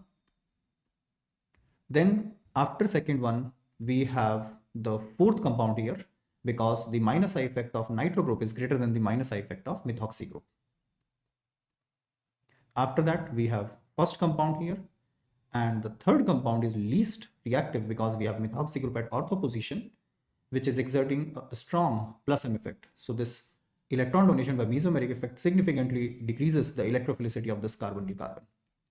So the correct increasing reactivity order is third, then first, then fourth, and then second. So option A is the correct answer to this question. Thank you. Hi everyone. In this question, we are given 4 chemical equations, and the question is which of the following equations depicts the oxidizing nature of hydrogen peroxide. An oxidizing agent is a species that oxidizes another species and itself undergoes reduction. So if we're looking for the oxidizing action of hydrogen peroxide, the other species should undergo oxidation. So that's very basic. In the first equation, iodine changes its state from -1 to 0, which is definitely oxidation. So yes, H2O2 is acting as oxidizing agent here. So option A should be the correct answer. Let us look at the other options. In option B, chlorine is changing from 0 to -1. That's reduction. So H2O2 is acting as reducing agent here. In HOCl, the oxidation state of chlorine is +1, and in chloride it is -1. Again, decrease in oxidation number, reduction. And here iodine is changing from 0 to -1. That is decrease in oxidation state. So it is again reduction. So in option A only, since the oxidation state of iodine is changing from -1 to 0, that is, it is increasing, which is an example of oxidation. So yes, in reaction A, H2O2 is acting as an oxidizing agent. Thank you. Hi everyone. In this question, we have to predict the major product of the following reaction sequence. The reactant is a nitrile, where we have CH3, CH2, C triple bond N. First of all, it is being hydrolyzed. So the product of hydrolysis of CN functional group is a carboxylic acid. So the first product is propionic acid, which is then reacted with SOCl2. This reaction involves replacement of OH group by Cl. So we have this CH3, CH2, COCl acid chloride. And when acid chloride is reduced with hydrogen in the presence of palladium catalyst and barium sulfate, so this is an example of Rosenmund reduction, where the acid chloride is reduced to the corresponding aldehyde. So the correct answer to this question would be option D. Thank you. Hi everyone. In this question, there are 2 products A and B that we have to identify. The reactant is an alkene. In the first reaction, a molecule of HCl is adding across this carbon-carbon double bond. This reaction is an example of electrophilic addition. In this case, first of all, H plus will add on this carbon-carbon double bond, producing a carbocation. Because NO2 is a purely electron withdrawing group, so the carbocation would initially be away from this nitro group, which means that hydrogen would add here such that the carbocation forms here.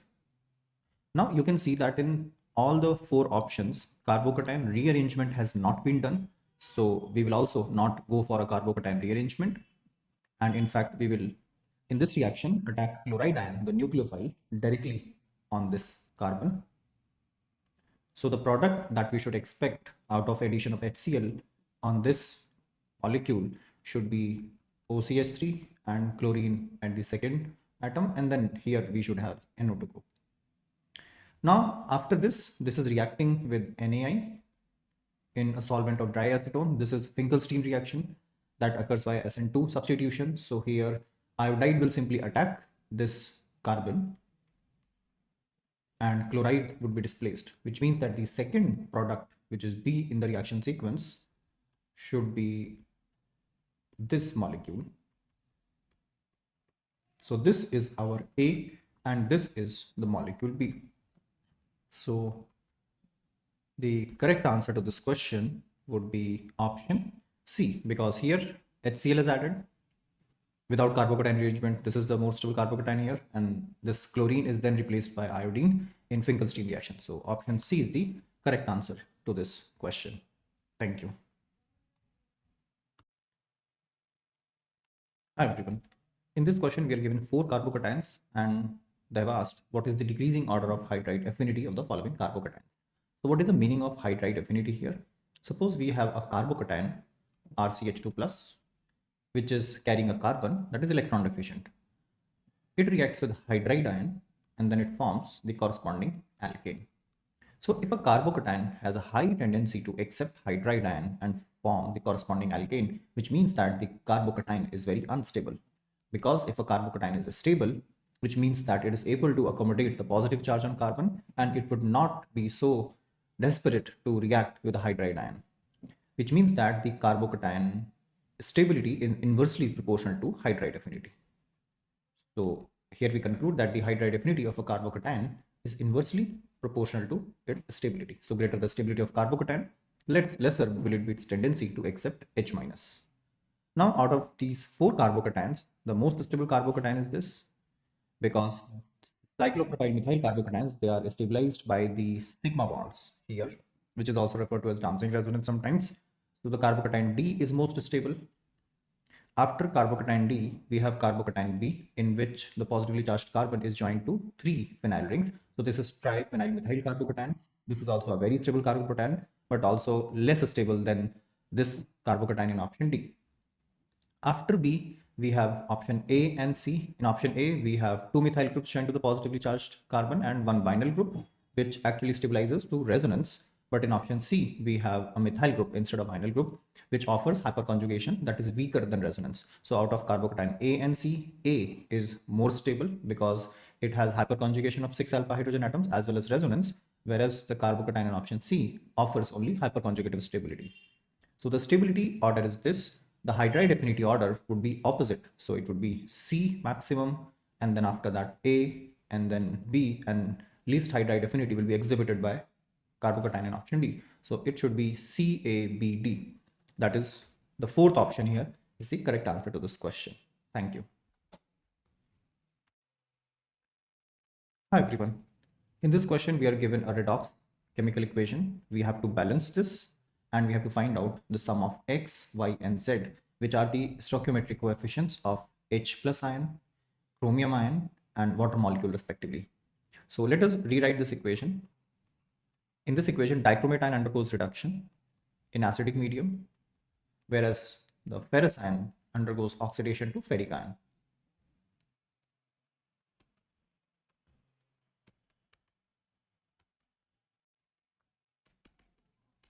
As we can see, redox wise, dichromate goes from an oxidation state of +6 of chromium to +3. So the gain of electrons per chromium atom is 3, that is from 6 to 3, and there are 2 chromium atoms in dichromate, so the total gain of electrons is 6. In case of oxidation, ferrous ion is losing 1 electron because it is getting oxidized to ferric ion, but there are 6 ferrous ion as per the equation given in the question, so the loss of electron is also 6, which means that this equation is balanced redox wise in terms of the transfer of electrons. Next, let us see the chromium here. In dichromate, there are 2 chromium atoms, so there must be 2 chromium atoms in the product as well. So the value of Y is 2. Next, let us balance oxygen here. On the reactant side, we have 7 oxygen atom in dichromate ion. So on the product side, we must have 7 oxygen atom. That can be explained by putting 7 here. So there are 7 water molecules that explains 7 oxygen atoms on either side. So the value of Z would be 7. And finally, we have to balance the H plus ion here. On the product side, we have 7 into 2, 14 H plus ions. So on the reactant side, again, we must have 14 H plus ions, which means the value of X is 14. So the total value of X, Y, Z would be 23. So 23.00 would be the correct answer to this question. Thank you. Hi, everyone. In this question, it is given that the orbital angular momentum of an electron in 3s orbital is xh upon 2 pi. The value of x is, we have to find out the value of x. So orbital angular momentum, that is denoted by capital L, is given by this formula, under root L into L plus 1 h upon 2 pi, where L is azimuthal quantum number, the quantum number that represents the 3D shape of the orbital as well as the subshell in which an electron is present. Now for 3s orbital, that is an electron that is present in 3s orbital, obviously the L value is 0 because L values begin with 0 and S is the first orbital or subshell of a shell. So L value 0, that clearly means that the orbital angular momentum would also be 0, as it is under root 0 into 0 plus 1. So this would be 0. Now the question is, the orbital angular momentum is x into h upon 2 pi, and this is 0. This only makes sense if x itself is 0. So the value of x would be 0.00. That would be the correct answer to this question. Thank you. Hi everyone. In this question, we have to find out the number of species that carry exactly one lone pair of electrons on the central atom. Let us start with XeF5+. Although xenon has 8 valence electrons, there is positive charge here, so 1 electron is lost, leaving behind 7 valence electrons, out of which 5 electrons are shared with fluorine. So we are left with 2 electrons, that is one lone pair. So this is our species. Then the next one is XeO3. Here xenon has 8 valence electrons and 6 are distributed with 3 oxygen atoms because oxygen atom forms a double bond. Again, we are left with 2 electrons, so there is one lone pair. In case of XeO2F2, 4 electrons are shared with oxygen atoms and 2 electrons are shared with fluorine atoms. So again, 6 electrons are shared, 2 electrons are left, one lone pair. In case of XeF5 minus, there is 9 valence electrons, right? Because xenon has 8 valence electron and minus means there is one more electron. So 8 plus 9 valence electrons are there on xenon, out of which 5 are shared with fluorine. So 4 electrons are left, that is 2 lone pairs. So this is not the species that we're looking for. Coming to XeO3F2, here out of 8 valence electrons, 6 are shared with oxygen and the remaining 2 are shared with fluorine. So there is no unshared electron left on xenon. So the number of lone pairs is 0 here. Coming to XeOF4, here 2 electrons are shared with oxygen and 4 electrons are shared with fluorine. So 6 electrons are distributed and 2 electrons are left. So yes, there's one lone pair. And in XeF4, out of 8 valence electrons on xenon, 4 are shared with fluorine, 4 unshared electrons left. So there are 2 lone pairs. So 1, 2, 3, and 4. There is a total number of 4 species in which the central atom, that is xenon, carries exactly one lone pair of electrons. So the answer to this question is 4.00. Thank you. Hi everyone. In this question, we are given 4 pairs of solutions and we have to find out the number of pairs of solutions that will be isotonic at the same temperature. Isotonic means same value of osmotic pressure, which is given by ICRT. I is the Van 't Hoff factor of the solute here, C is the molar concentration, R is universal gas constant, and T is the temperature in Kelvin. Because we are talking about the same temperature, so osmotic pressure would be proportional to the product of Van 't Hoff factor and molarity. So if the product of the Van 't Hoff factor of the solute and the molar concentration of solute is same, so the osmotic pressure will also be same for the 2 solutions and they will be isotonic. Let us start with the solutions in A. First one is 1 molar aqueous NaCl. So the value of IC would be Van 't Hoff factor is 2 for NaCl, assuming complete dissociation, and the concentration is 1 molar. So the product of IC is 2. For urea, the Van 't Hoff factor is 1, as urea is a non-electrolytic solute. That is the molecular formula of urea. So it does not dissociate or associate, but its molarity is 2. So the product of IC is 2 here. So yes, this would be an isotonic pair of solutions. Similarly, doing the same calculation for B, for calcium chloride, the Van 't Hoff factor is 3 and the molarity is 1. For KCl, the Van 't Hoff factor is 2 because it gives 2 particles, K plus and Cl minus, and molarity is 1.5. So that makes it 3 as well. So this is also an isotonic pair of solutions. Let's look at option C. The Van 't Hoff factor would be 4 as it gives 1 aluminum and 3 chloride ions and the concentration is 1.5. So this would be 6. And for sodium sulfate, Van 't Hoff factor is 3 as it gives 2 sodium ions and 1 sulfate ion per formula unit. And molarity is 2. So again, that is 6. So this is also an isotonic pair of solution. Finally, option D for KCl, Van 't Hoff factor is 2 and the molarity is 2.5. So this would be 5. And for aluminum sulfate, the Van 't Hoff factor is 5 because it gives 2 aluminum ions and 3 sulfate ions per formula unit. So this would be 5 multiplied by molarity is 1. So yes, in all the cases, the two solutions have the same value of I and C, the product of I and C. So all of these solutions are isotonic. So 4.00 would be the correct answer to this question. Thank you. Hi everyone. In this question, we are given a galvanic cell. Its representation basically. The cell potential of this galvanic cell is X volt. The reduction potential of the MnO4 minus slash Mn2 plus redox couple is also given. The value of 100x is asked in this question. So let us start by analyzing the cell representation. Here, the half cell on the left-hand side of the salt bridge denotes anode. So our hydrogen electrode is the anode at which hydrogen gas at 0.1 atm pressure is undergoing oxidation to give 2H plus ion with the concentration of 0.1 normal, and 2 electrons are being released. On cathode, we have MnO4 minus ion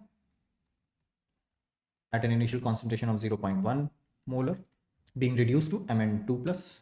So this, let us write this equation in balanced manner. So this would be 8H plus. The concentration of H plus is 0.1 molar. It accepts 5 electrons and it produces Mn2 plus ion with the initial concentration of 0.01 molar. And finally, there are 4 water molecules here. Now, in any equation, redox equation, the total number of electrons must be same as in the total number of electrons lost again. Here, anode, 2 electrons are being lost at anode, whereas 5 electrons are being get at cathode. So we basically have to multiply anode half equation by 5 and cathode half equation by 2. So the overall equation that we get is 2 MnO4 minus plus 16 H plus here. Then this would be 5 H2. Overall, this would be 5 into 2, 10 H plus, right? And then here we would have 2 Mn2 plus and 2 into 4, 8 water molecules, right? And we can see here that we have 10 H plus on the product side and 16 H plus on the reactant side. So we can cancel this 10 H plus with this 16. So we will have an overall of 6 H plus ions, and the concentration of H plus ion is 0.1 molar in the anode compartment as well as 0.1 molar in the cathode compartment. So we can cancel them. From here, we can write the Nernst equation. The Nernst equation would be the E cell of the galvanic cell would be the E naught cell, which is standard reduction potential of cathode, which is 1.50 volt, minus the standard reduction potential of anode, which is 0, because the standard electrode corresponding to anode would be SHE, standard hydrogen electrode, minus, let us take this value as 0.06 as it is given. In this entire cell reaction, there are 10 electrons that are being transferred from hydrogen to permanganate ion, because there are 2 permanganate ion and each permanganate ion gains 5 electrons. So this would be 10, the number of electrons in the balanced equation, multiplied by log, and the term of log here is the reaction quotient, that is products upon reactants. So we have 2 Mn2 plus, the concentration of Mn2 plus is given to be 10 to minus 2. So this would be 10 to minus 2 square divided by the concentrations of the reactants, which is 2 of MnO4 minus. MnO4 minus is 10 raised to the power minus 1. That would be square. And then here, this would be 6H plus. 6H plus is 10 to minus 1. So that would be 10 to minus 6. And then finally, we have 5H2. The pressure of hydrogen is also 10 to minus 1. So this would be 10 raised to the power minus 5. So we can see that the term here is, this log term here is 10 raised to the power minus 4 in the numerator. And this is 6 plus 5, 11, and 2, 13. So this would be 10 raised to the power minus 13. So this would be 10 to the power 13 minus 4, 10 raised to the power 9. And log 10 raised to the power 9 is of course 9. So this entire term would be 9. So the value of E cell here would be 1.5 volt minus 0.06 multiplied by 9 divided by 10. This would be 0.054, right? So this would be 0.54 divided by 10, so 0.054. So this E cell value would be 1.446 volt. Now the question is, if the cell potential of the cell is X volt, what is the value of X? So the value of X is 144.6, right? But we have to round off the answer to the nearest integer. So it should be 145.00. So that should be the correct answer to this question, 145.00. Thank you.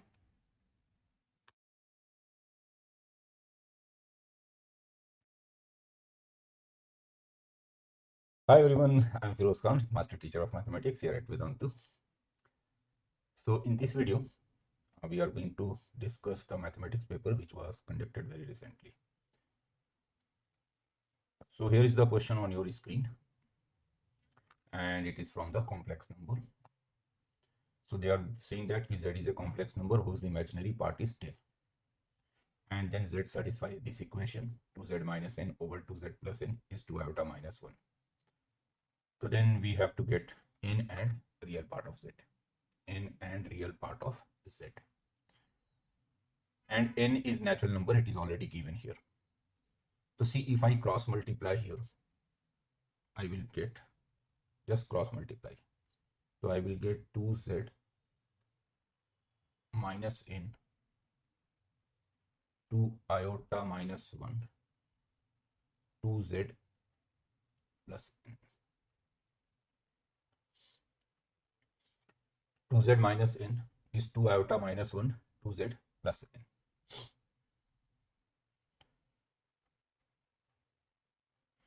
So it is basically 2Z minus n, and let's multiply it. So it is 2 iota minus 1Z, in fact 2 iota minus 1 into 2Z plus n into 2 iota minus 1. Simple multiplication. So 2Z multiplied with 2 iota minus 1 and then n multiplied with 2 iota minus 1. Now let's take this 2Z to the left hand side and take 2Z common. So you will get 1 minus 2 iota plus 1. Just take it to the left side, 2Z common. So 1 minus 2 iota plus 1. And on the right side, n taken common. So 2 iota minus 1 and then plus 1. Now it is what? It is basically 4Z 1 minus iota. And here it is what? 2n iota. So this gives you Z. Z is iota over 2 will be cancelled, in fact. Iota over 2 times 1 minus iota into n. Just take this 4Z in the 4 times 1 minus iota in the denominator. Now if I multiplied with 1 plus iota here in the numerator and denominator,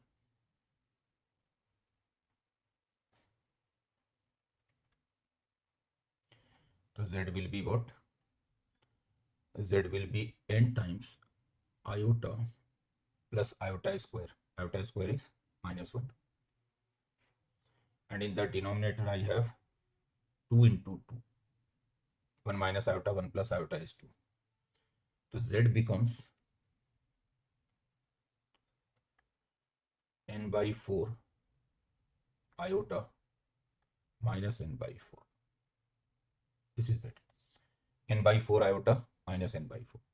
Now they have given that the imaginary part of Z is n by 10. But they have given imaginary part of Z is 10.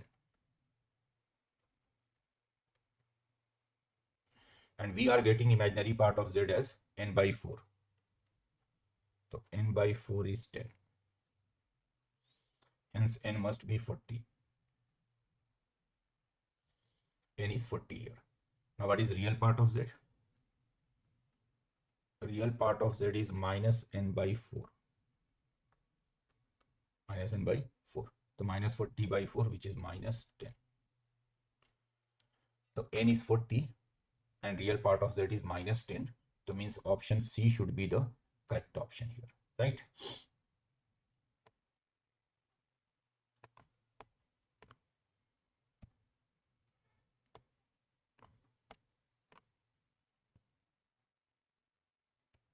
So option C is the correct option.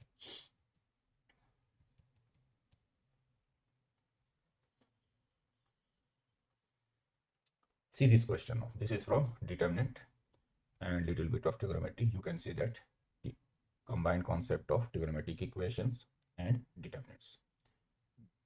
This determinant is 0. It is given. So you have to find the number of solutions of this equation if x belongs to 0 to pi. Basically, you have to find not number of solutions. The solution means basically you have to find the values of x which satisfy this equation and x belongs to 0 to pi, right? So just look at this determinant carefully. You can see that if I add second and third row in the first row, so each element of the first row will become 2 plus 4 sine 2x. What I'm doing, I'm in the first row, I'm adding second and third row. In the first row, add second and third row. So in R1, I'm adding R2 and R3. So just check it carefully. You can see that each element of the first row will become 2 plus 4 sine 2x. So hence 2 plus 4 sine 2x can be taken common here. And if I take 2 plus 4 sine 2x common, so the first row, each element will be 1 now. Here you have cos square x, 1 plus cos square x, cos square x. And then in the third row, you have 4 sine 2x, 4 sine 2x, 1 plus 4 sine 2x. And this is 0.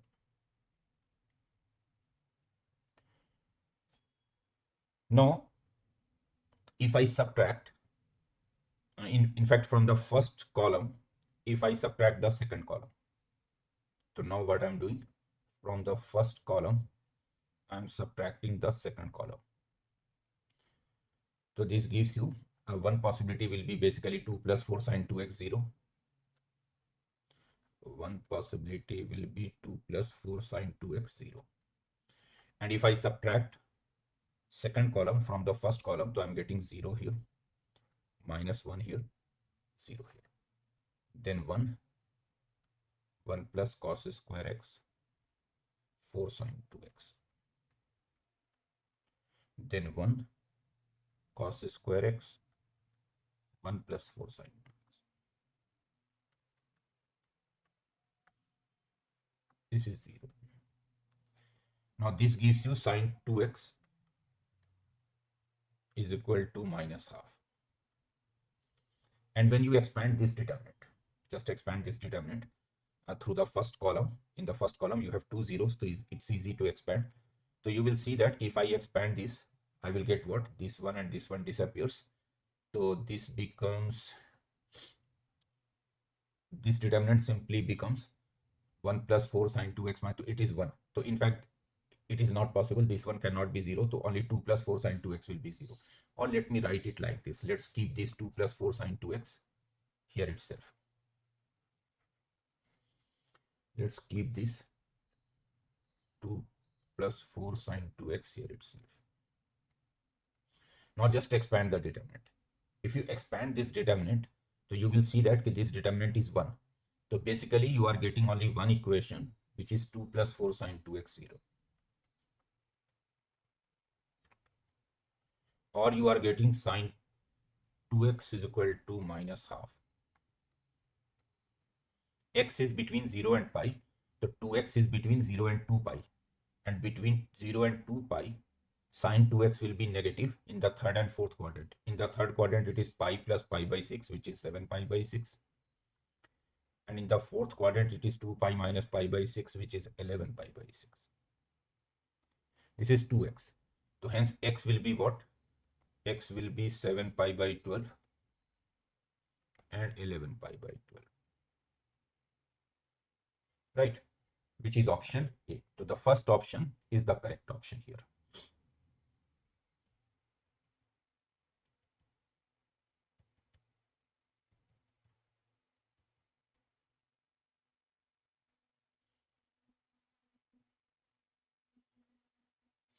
See the next question, and it is from differentiability.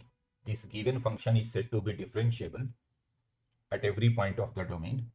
So then what will be the values of A and B here? And since the function is differentiable, so obviously it is continuous too. So first check the continuity at 1. And since function is continuous at x is equal to 1, so I can say that the left derivative at 1 should be right derivative at 1. Oh, sorry, left limit at 1 should be right limit at 1. So at x is equal to 1, left limit and right limit should be same, right? Now when x is approaching to 1 from the left hand side, when x is approaching to 1 from the left hand side, see mod x is less than 1 means x is lying between -1 and 1 here. So when x is approaching to 1 from the left hand side, your function becomes a plus b. And from right hand side, it is 1 actually. So this is equation number 1. Now let's differentiate the function straight away.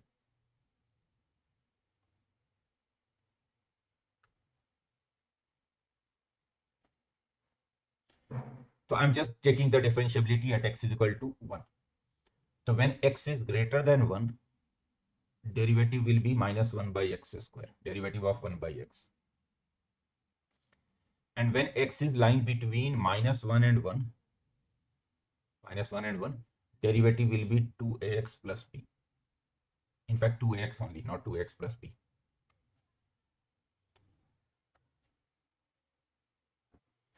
So for x greater than 1, derivative is -1 by x square. For x between -1 and 1, derivative is 2x. So if I check the left derivative at 1 and right derivative at 1, so they should be equal. Now left derivative at 1, when x is less than 1, derivative is what? 2a. And right derivative at 1 is -1. So you got a is equal to -half. And when you put a is equal to -half in equation 1, b will be 3 by 2. So a is -half, b is 3 by 2, means C option should be the correct option here, right?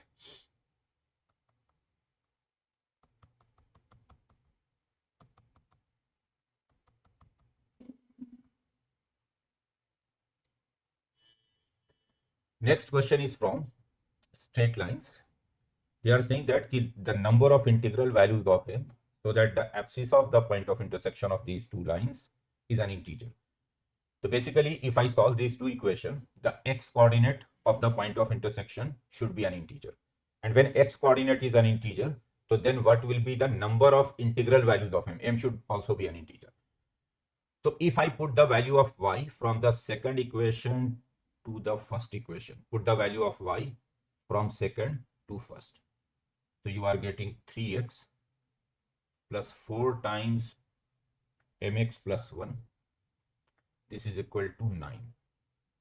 This gives you x is equal to 5 over 3 plus 4m. And this x must be an integer.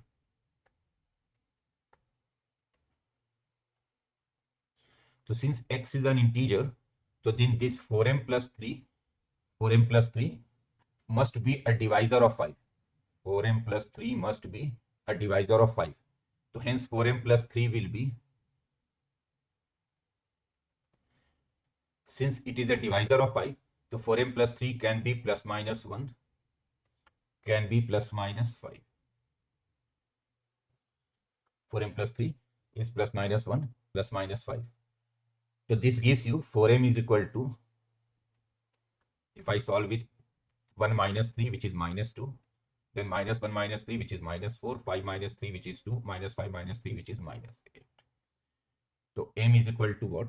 M is minus half, minus 1, plus half, minus 2. So you are getting only two integral values of m. They are asking number of integral values of m. So integral values you are getting -1 and -2.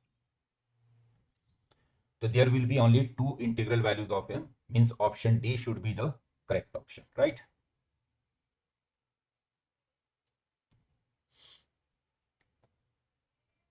See this question now. This is from matrices.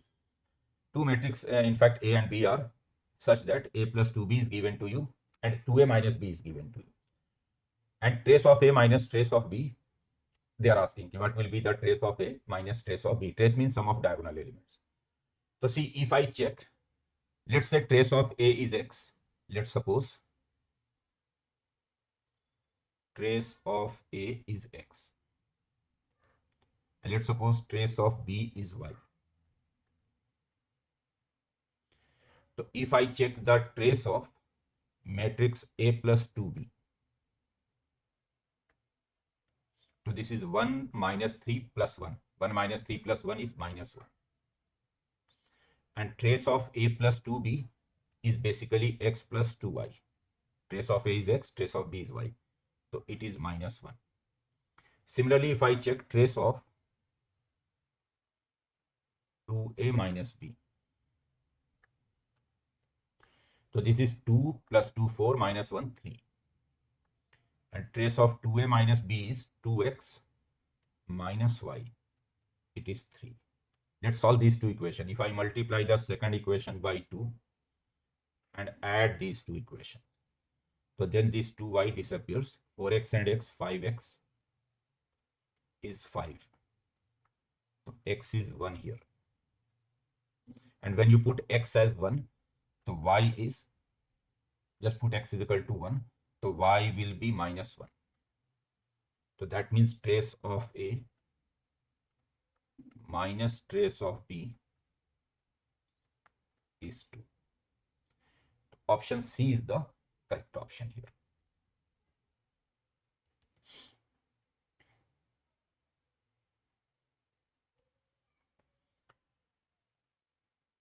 See this question, this is from indefinite integration. So you have 2x minus 1 cos under root. In fact, if I expand this expression inside the square root in the numerator, it is 4x square minus 4x plus 6. So what I will do here, let's substitute this under root 4x square minus 4x plus 6 is equal to t. Or you can say that 4x square minus 4x plus 6, it is t square. Now if I differentiate it, I will get 8x minus 4 means 4 times 2x minus 1 dx 2t dt. So hence this integration, let's call this integration as I. It is what? Cos t over t, cos t over t, and 2x minus 1 dx. 2x minus 1 dx is t dt over 2.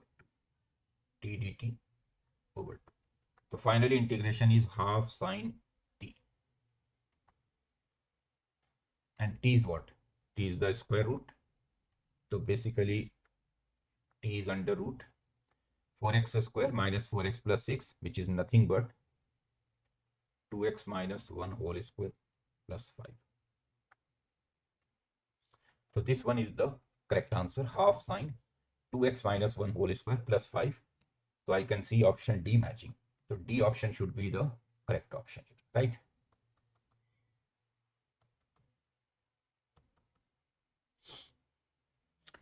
See this question now. Fx is root x, gx is under root 1 minus x.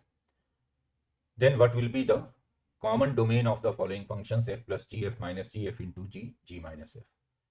So you can see that fx is defined. Domain of fx, domain of fx is x greater than or equal to 0. Obviously root x will be defined when x is greater. Domain of gx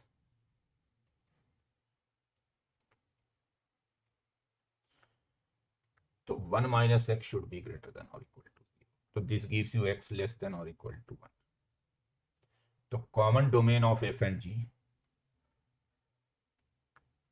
common domain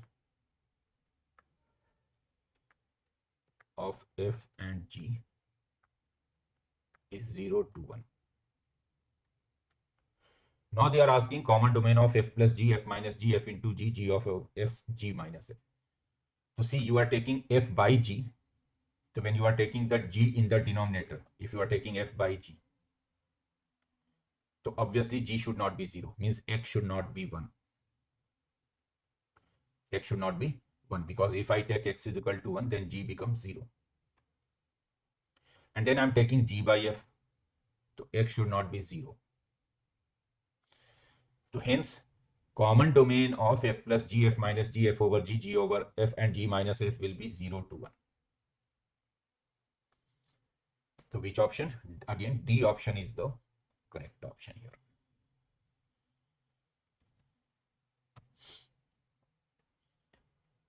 See this question now, this is from ITF, inverse trigonometric functions, and we have to find the number of real values of X satisfying this equation. So let's substitute this sine inverse 3x over 5 is equal to A. Sine inverse 4x over 5 is equal to B. Sine inverse x is equal to C. So this gives you sine A 3x by 5, sine B 4x by 5, and sine C, it is x. Now the given equation becomes A plus B is equal to C.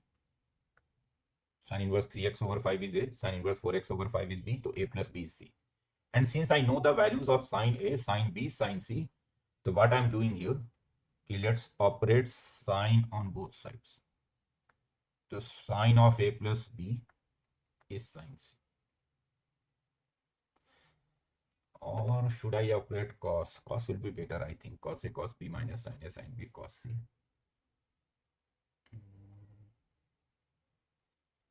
Anyhow, let's operate sine of A plus B only. So this will give you sine A cos B plus cos A sine B is equal to sine C, which is nothing but x. Now let's substitute the values. Sine A 3x by 5. Cos B is under root 1 minus sine square B 16x square by 25. Cos A under root 1 minus sine square 1 minus 9x square by 25. Sine B, which is 4x by 5, and it is x. Now you can see that if I take this x from the right hand side to the left hand side, so x can be taken common. And now I'm getting x is taken common, so now I'm getting 3 over 5 under root 25 minus 16x square over 5. Then 4 over 5 under root 25 minus 9x square over 5 minus 1 0. So this gives you one possibility straight away, x is equal to 0. X is 0 straight away from. And I am getting one more equation, 3 times under root 25 minus 16x square plus 4 times under root 25 minus 9x square is equal to 25. Or I can write this one as 3 times under root 25 minus 16x square is 25 minus 4 times under root 25 minus 9x square. Now if I do squaring here both sides, so this will become 9 times 25 minus 6x square.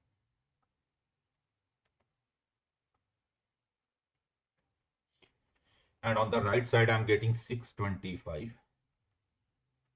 plus 16 times 25 minus 9x square, and then minus, if I write 2ab here, so 200 times under root 25 minus 9x square.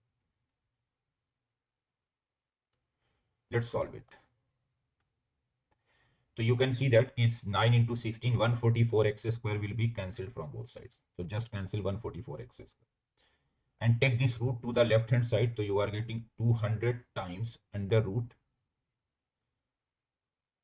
25 minus 9x square.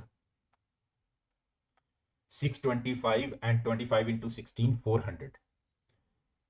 So 625 and take this 225, 25 into 9, 225 to the right side. So 625 minus 2, so ultimately it is 800 here. Just simplify carefully.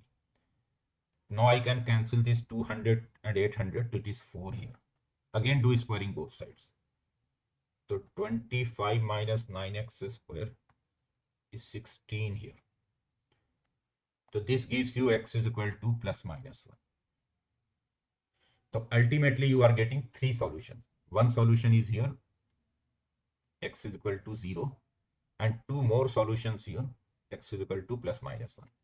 The total number of solutions will be 3 here, which is option B, right?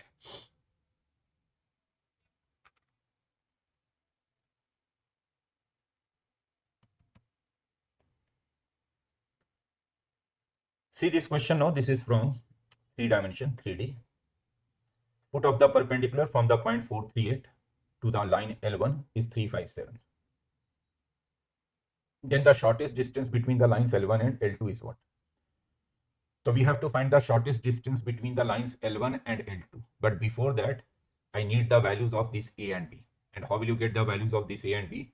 The if I draw perpendicular from 438 to this line, then it is 357. So first, what they are saying, this is your line, the line L1. This is your line L1. And if I draw perpendicular to this line from the point 438, let's say this point is P438, then the foot of the perpendicular, let's say N, is 357.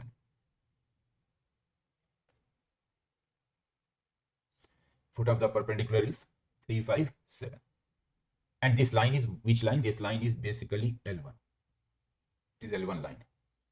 So the first condition is 357 must satisfy L1. 357 is on L1.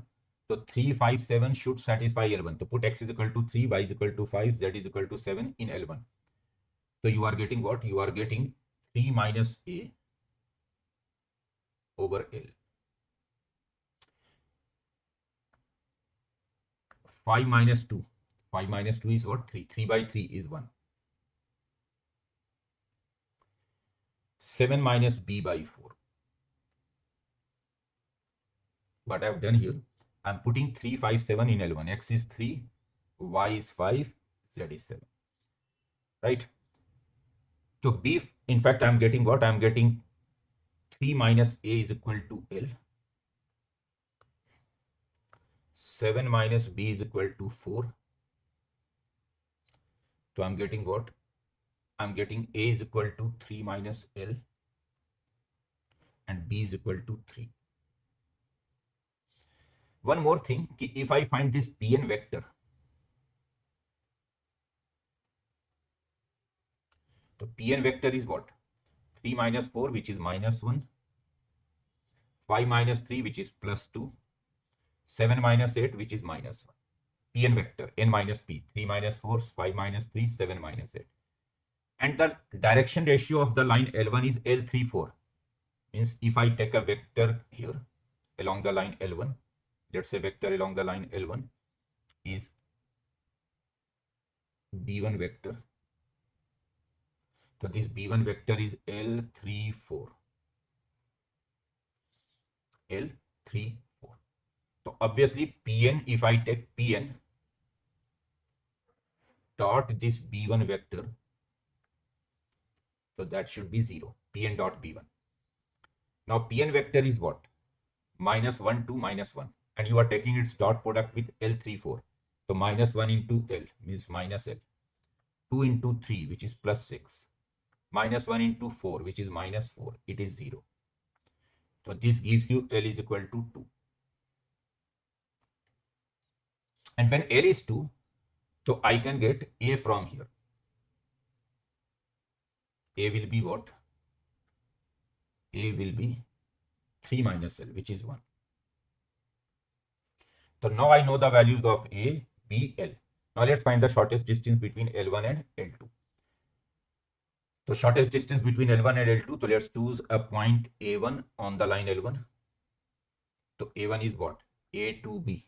A to B. A to B means what? A is 1, 2, B is 3. This is A1.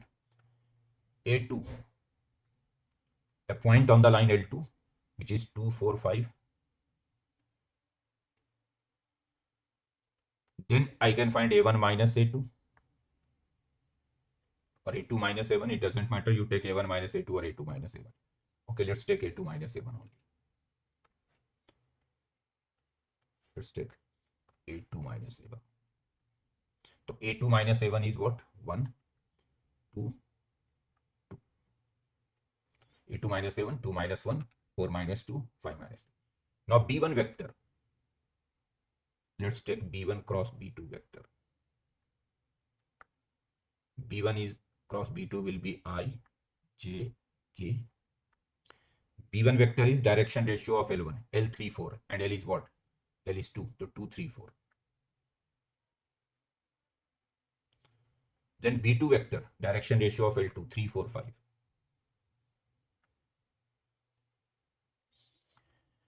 B1 vector, L 3, 4 means 2, 3, 4. B2 vector, 3, 4, 5. Let's take the cross product. So it is 8.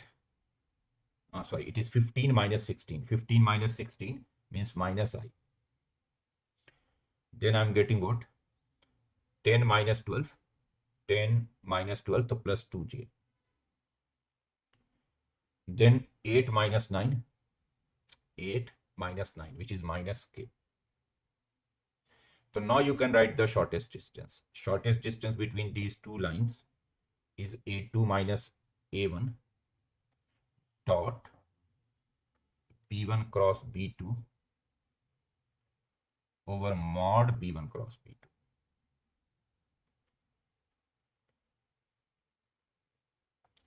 And it is what? Let's take the dot product of A2 minus A1 with B1 cross B2. So you are getting, and in case you are getting negative value, the absolute value of this. So mod, let's take the dot product of A2 minus A1 with B1 cross B2. So 1 into minus 1, it is minus 1. 2 into 2, it is 4. 2 into minus 1, it is minus 2. And then mod B1 cross B2. It is 1 plus 4 plus 1, root 6. So basically it is 1 by root 6. 1 by root 6 means what? Option C is the correct option here.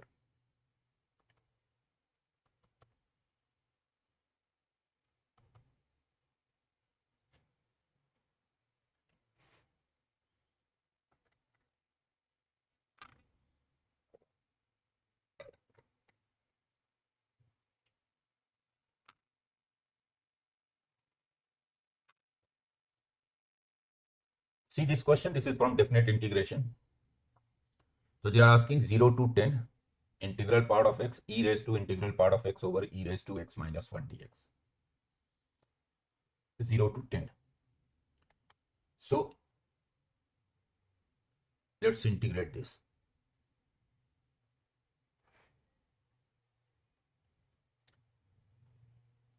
It is 0 to 10. So let's take 0 to 1. In 0 to 1, integral part will be 0. So straight away it is 0. Then 1 to 2, integral part will be 1. So it is 1 into e raised to 1 means e over e raised to x minus 1.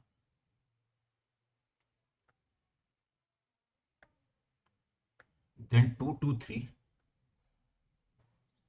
it is 2e square over e raised to x minus 1. Then 3 to 4, it is 3e cube over e raised to x minus 1. And keep on writing like this. So finally it is 9 to 10.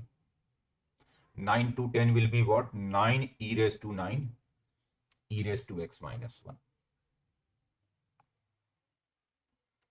Now the first one is 0. Just divide here. So it is 1 to 2 e raised to, just divide. So when you divide, power gets subtracted. So it will be what? E raised to 2 minus x dx here.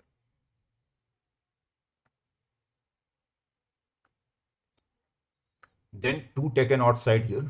2 to 3 e raised to 3 minus x here.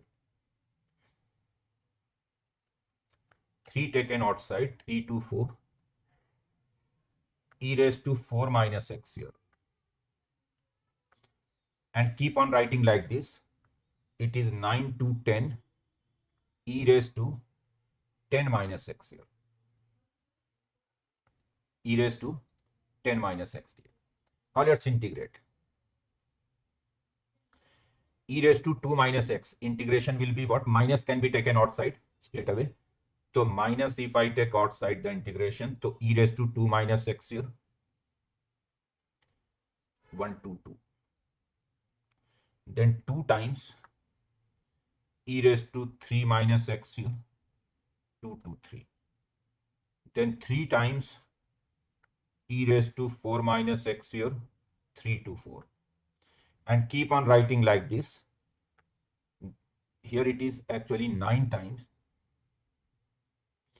e raised to 10 minus x. 9 to 10. Now let's substitute the limits.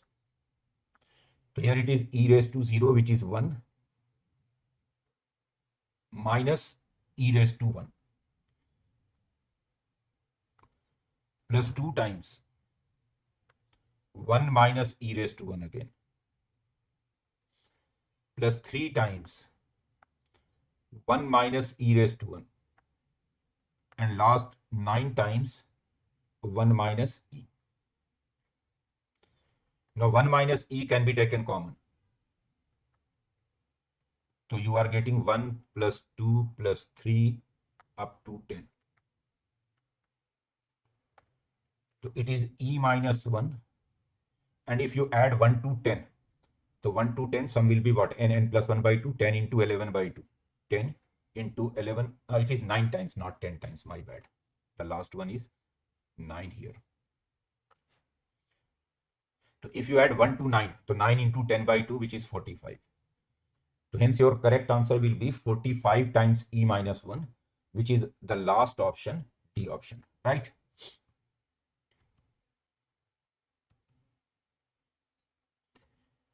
Let's see this question. This is from complex numbers. So they have given exponential of this. Exponential means e raised to this. So e raised to mod z plus 3 mod z minus 1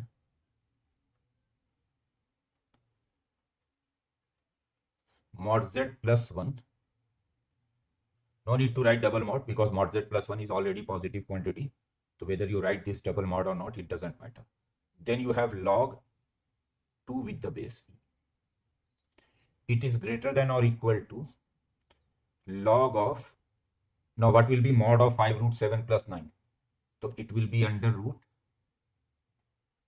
Square of 5 root 7 is 25 into 7, 175 plus 81 with the base root 2. So this becomes e raised to this quantity can be taken in the power. You know that e raised to log t becomes t only. E raised to log t becomes t only. So what I can do here, I can take this mod in the power. So this quantity will simply becomes, the left hand side will simply become 2 raised to mod z plus 3 mod z minus 1 over mod z plus 1. Right. Actually, this quantity can be taken in the power, this quantity can be taken in the power here. So then it will become e raised to log 2 raised to t. E raised to log 2 raised to t will be 2 raised to t only. So which is what I've written here. Greater than or equal to this under root 175 plus 81 is what? It is 256. So under root 256 is 16. So I can write it as log 16 with the base root 2. And 16 is what? Root 2 raised to 8 with the base root 2. So this will become 8 on the right side. This will become 8. And 8 can be written as 2 raised to 3. So right hand side is basically 2 raised to 3. So now I can write mod z plus 3, mod z minus 1 over mod z plus 1 greater than or equal to 3. Let's cross multiply. Just cross multiply. Let's substitute mod z is r. So you are getting r plus 3, r minus 1 greater than or equal to 3r plus 3. R is mod z here. Now if you simplify, you are getting r square. Here it is 2r minus 3r minus r, and minus 3 and minus 3 minus 6 greater than or equal to 0. It can be factorized as r minus 3 r plus 2 greater than or equal to 0. Now r plus 2 is a positive number, r is modulus z, so that means ki r minus 3 should be greater than or equal to 0. Because r plus 2 is already positive, so this r minus 3 should be greater than or equal to 0. So this gives you r greater than or equal to 3. So hence mod z is always greater than or equal to 3 here. So minimum of mod z will be 3, which is the second option, B option. Right?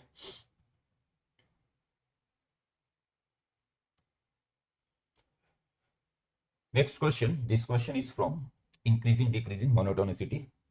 The function, you have to find the interval in which the function is increasing. Means out of these 4 given intervals A, B, C, D, you have to find in which interval function is increasing here. And you know that function will be increasing if derivative is positive, negative, derivative is negative, function will be decreasing. So I have to differentiate this function. Now see, if I differentiate the function, let's differentiate the function f dash x.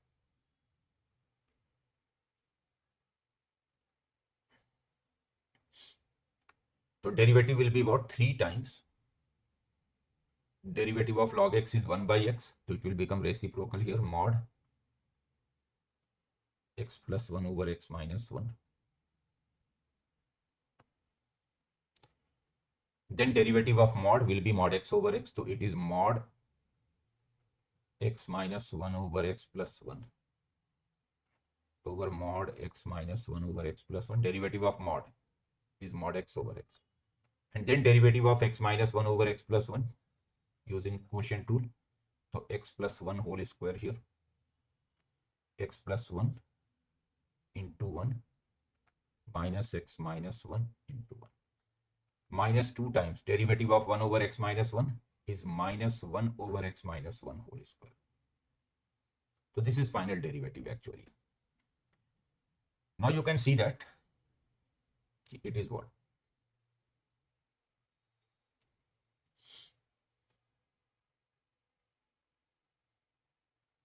So you can see that this one, mod x plus 1 over x minus 1 and mod x minus 1 over x plus 1, this one disappears. This one, this one. So it is 3 times. It will be mod x over x here, my bad. We don't need mod here. Derivative of mod x will be mod x over x. So we don't need mod here. Now this x plus 1 goes up here. So x plus 1 gets cancelled. So ultimately I'm getting 3, then 1 over x minus 1. X plus 1 will be cancelled. 1 x plus 1, this one and this one cancel. Here you will get what? X and x cancel. So 2 over x plus 1.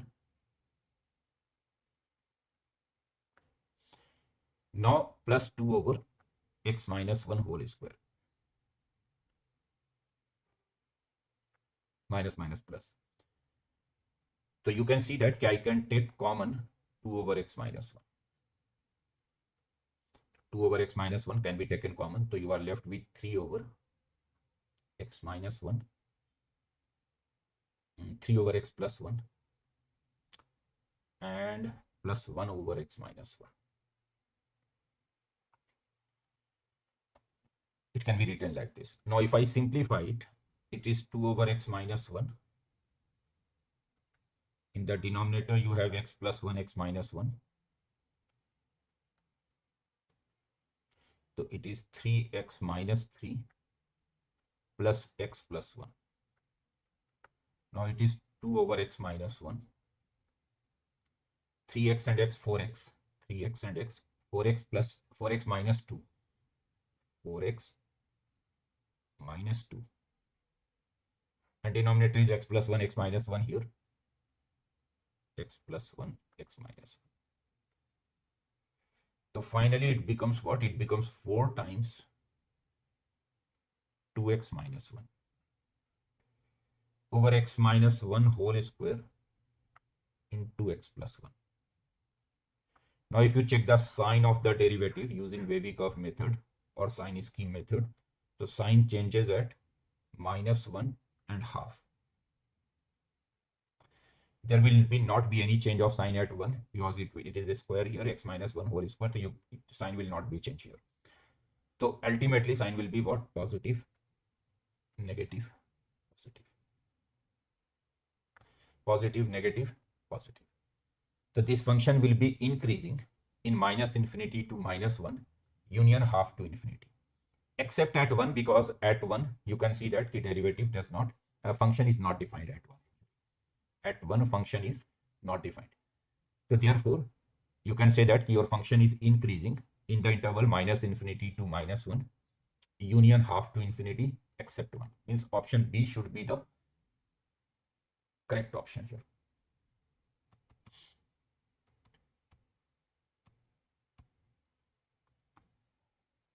See this question, this is from straight lines and a slightly lengthier question, not very difficult one, but calculation part is lengthy here. What they are saying, if we have a triangle whose vertices are given a, b, c, a is minus 1, 1, b is 3, 4, c is 2, 0. A line y is equal to mx intersects the sides AC and BC at the points P and Q. A1, A2 are the areas of triangle ABC and triangle PQC. A1 is 3 times A2. So then what will be the value of M here? So what they are saying, we have a triangle ABC.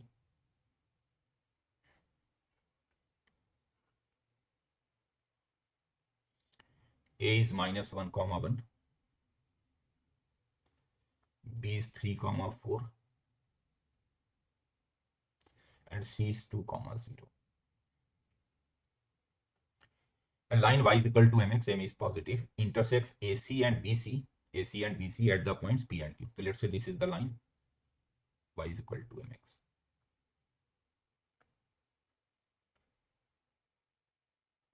This line cuts AC at the point P and BC at the point Q.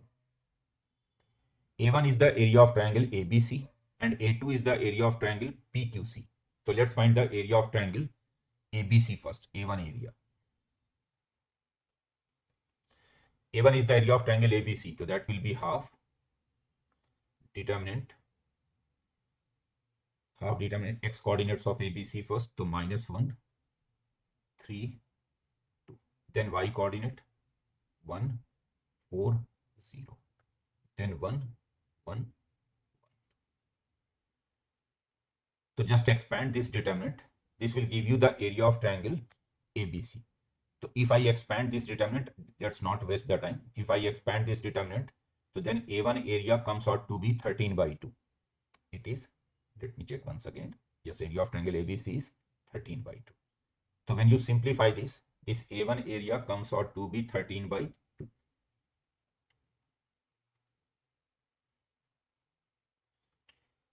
In case you are getting negative value of the determinant, then still you will take the positive value only, absolute value, means mod value of this. Now let's find the area of triangle PQC, which is A2. So first I have to get the points P and Q here. What is P point? What is Q point? So for that, let's write the equation of AC first. Equation of AC. So you can see that the AC line passes through the point 2, 0. So y minus 0, m means slope of AC, and slope of AC is what? 0 minus 1 over 2 plus 1 means minus 1 by 3, x minus 2. This is the equation of AC. Y minus 0, m times x minus 2, and m is what here? M is slope of AC, which is 0 minus 1 over 2 plus 1, so minus 1 by 3. Now let's solve this equation. Solve this equation with y is equal to mx, so you will get P point. So solve with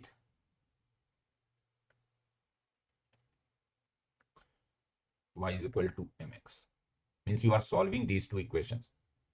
Equation of AC with y is equal to mx. So if I solve these two, so I will get mx is equal to minus x plus 2 by 3. So I will get 3mx plus x taken common, 3m plus 1 is 2. So P point comes out to be 2 over 3m plus 1, and y will be mx, so 2m over 3m plus 1. This is P point. Now let's find Q point now. So for Q point, you need the equation of BC. So let's write equation of BC now. Again, BC line also passes through 2, 0, so y minus 0. Its slope is 4 minus 0 over 3 minus 2, so 4 x minus 2. Y minus 0, m times x minus 2, and its slope is 4 minus 0 over 3 minus 2, which is 4. And again, solve it. Let's solve it. Solve with y is equal to mx. So if I solve with y is equal to mx here, so mx is equal to 4x minus 2. So this gives you x is equal to minus 2 over m minus 4. So x coordinate of q is minus 2 over m minus 4. And y coordinate will be minus 2m over m minus 4. Now I can write the area of triangle PQC. This area is called A2 here. So let's find A2 area. That will be half determinant x coordinates, the 2 over 3m plus 1 minus 2 over m minus 4 and 2. Y coordinates 2m over 3m plus 1 minus 2m over m minus 4, 0. And then 1, 1, 1. Just expand this determinant, you will get the area A2. So let's not waste the time. When you expand this determinant, this determinant comes out to be, let's not waste the time, let me write directly here. So this area A2 comes out to be this. This area will be this.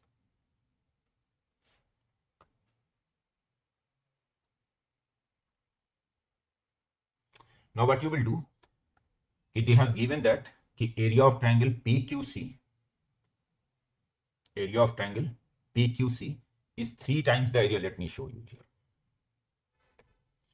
They have given you A1 is 3 times A2. A1 is 3 times A2.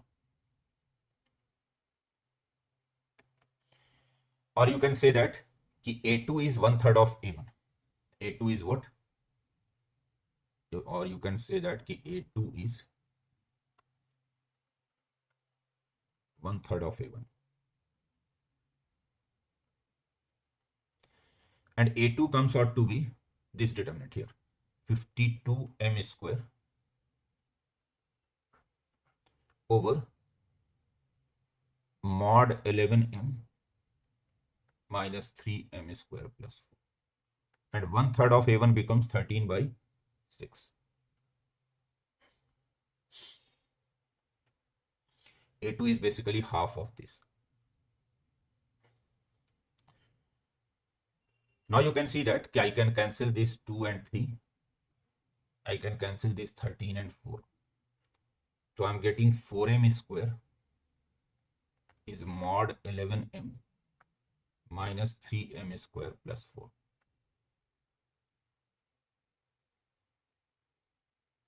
4m square.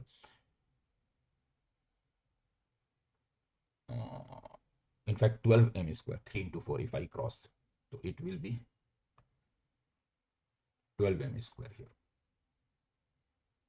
Now just remove mod sign. So you will write plus minus here. So 12m square, or you can say plus minus 12m square, is 11m minus 3m square plus 4. Now solve this equation with plus and minus sign. If I solve this with plus sign, so I'm getting what? I'm getting 15m square minus 11m minus 40. And with minus sign, I'm getting what? 9m square plus 11m plus 40. This second equation has its discriminant less than 0. So this second equation doesn't give you any real root. Now if I solve the first one, this first one, so I can factorize it as minus 15m plus 4m. So its factor will be m minus 1 and 15m plus 4. So you are getting two values of m. M will be either 1 or minus 4 by 15. But since they have given in the question, m must be positive. So therefore m is equal to 1 is the correct option here. So your correct option will be m is equal to 1, which is option B, right?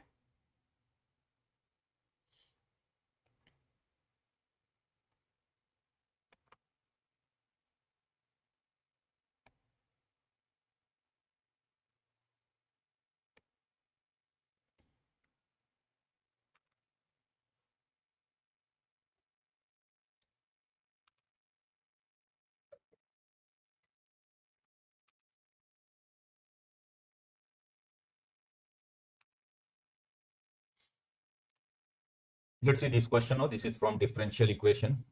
And in fact, it is linear differential equation. So y0 is given 0. You have to find y pi by 4. So you can see that it is a linear differential equation, dy by dx, p by q. So dy by dx plus py is equal to q. So let's find the integrating factor first. Integrating factor is e raised to tan x dx. So it is e raised to log secant x means secant x. So now you can write the solution. Solution left side y into integrating factor. Right side q into integrating factor. Sin x into secant x means tan x dx.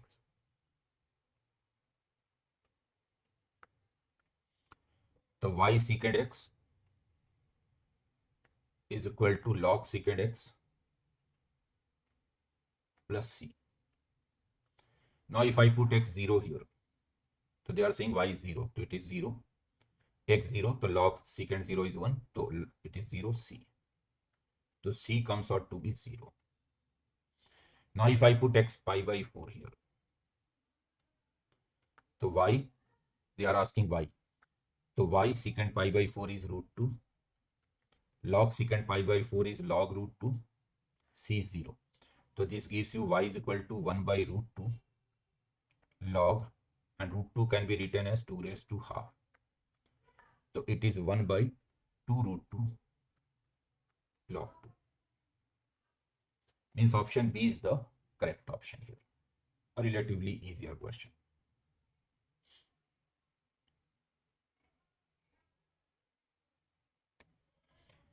Locus of the midpoint of the line segment joining the points 4, 3 and the points on the ellipse is also an ellipse with eccentricity. Basically what they are asking the locus. First you have to find the locus, and then they are asking the eccentricity of the locus. Eccentricity of the locus. Now see, this given ellipse can be written as x square over 4 plus y square over 2 is equal to. I can write this given ellipse as x square over 4 plus y square over 2 is equal to 1. and any point on this ellipse, let's say P is any point on this ellipse. So it can be taken as A cos theta, B sin theta. It can be taken as 2 cos theta, root 2 sin theta. Now this point is joined with 4 comma 3. Let's say this point is Q. So then you have to get the locus of the middle point of PQ. So let's say the middle point of PQ is XY. Since I need the locus of the middle point of PQ, so let's say it is XY. So X will be what? X will be 2 cos theta plus 4 by 2. Y will be what? Root 2 sin theta plus 3 by 2. So from here, if I find cos theta, so cos theta is x minus 2. And sin theta, so sin theta is what? Sin theta is 2y minus 3 by root 2. Or you can, okay, let's write 2y minus 3 by root 2. Now use the identity cos square theta plus sin square theta 1. So you are getting x minus 2 whole square. 2y minus 3 by root 2 whole square is equal to 1. It can be written as x minus 2 whole square over 1 square. Y minus 3 by 2 whole square. 2 taken outside here. So it is root 2 here, root 2 square 2. So 1 by 2 is 1. Actually, it is 4 by 2 times y minus 3 by 2 whole square. So half. Now you can see that this is also an ellipse. This locus is also an ellipse. And if I find the eccentricity of this locus, the eccentricity will be under root a square, which is 1, b square, which is half, over a, which is 1. So this eccentricity comes out to be 1 by root 2. Means option C is the correct option here.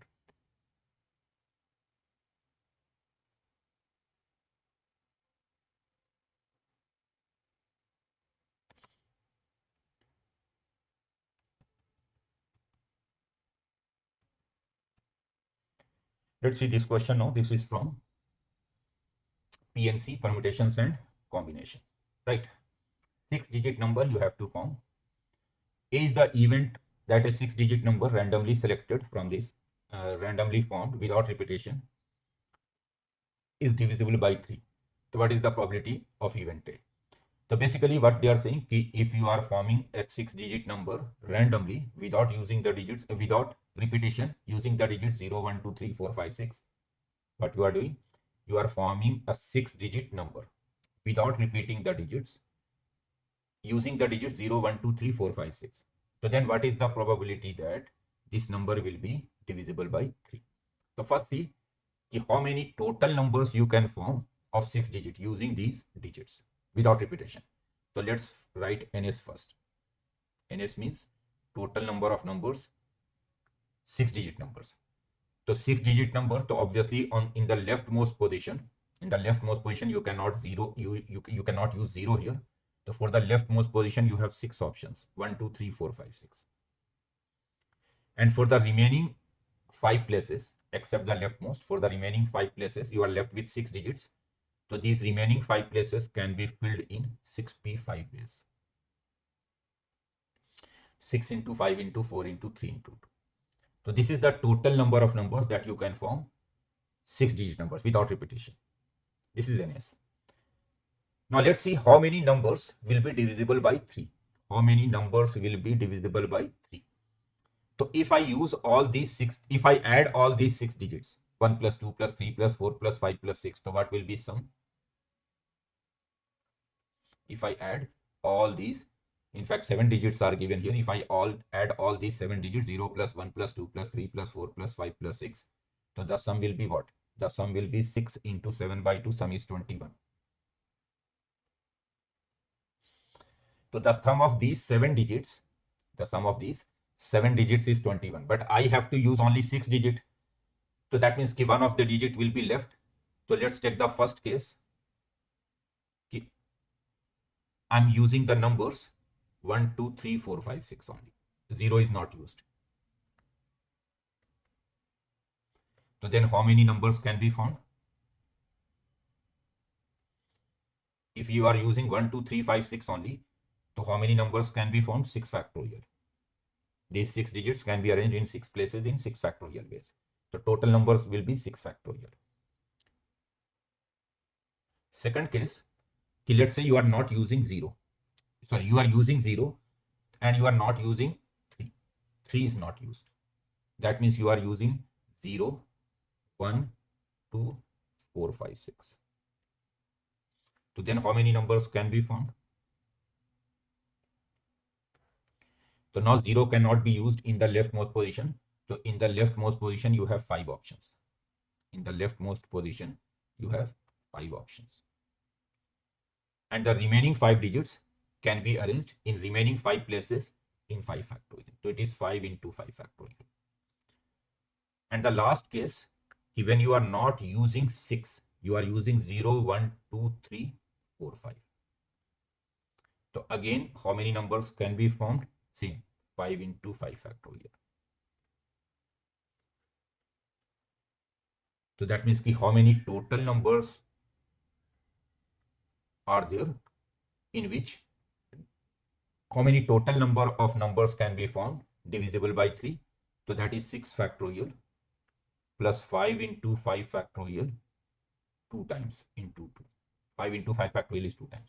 So what will be the probability? Probability is 6 factorial plus 5 into 5 factorial into 2. And in the denominator, you have 6 into 6p5. 6p5 is what? 6 factorial over 1 factorial. So 6 into 6 factorial. It is basically 6 into 6 factorial. Now you can see that 5 factorial can be taken common from the numerator and denominator. So you are left with 6 here, 10 here, and here 6 into 6. So it is 16 by 36.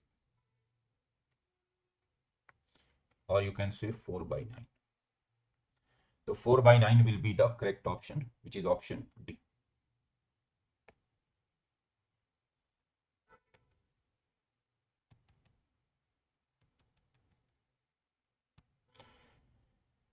See this question, this is from AMGM. Arithmetic mean of two numbers A and B is 5 times the geometric mean. So what will be A plus B over A minus B? So arithmetic mean is given as 5 times the geometric mean. So arithmetic mean is A plus B by 2. Geometric mean is under root AB 5 times. So if I do squaring here, or let's keep it as it is. So I'm getting A plus B is equal to 10 root AB. Now let's find A minus B. So A minus B whole square can be written as A plus B whole square minus 4AB. So it is 100 AB minus 4AB. So 96 AB. So hence A plus B over A minus B is what? A plus B is 10 root AB. And A minus B whole square is 96 AB. So A minus B will be under root 96 means 4 root 6 root AB. Root AB cancelled. So it is 5 by 2 root 6. 5 by 2 root 6 is not there in the option. So if I multiply numerator and denominator by root 6 here, so it is 5 root 6 by 12. Means option D, the last option, is the correct option here.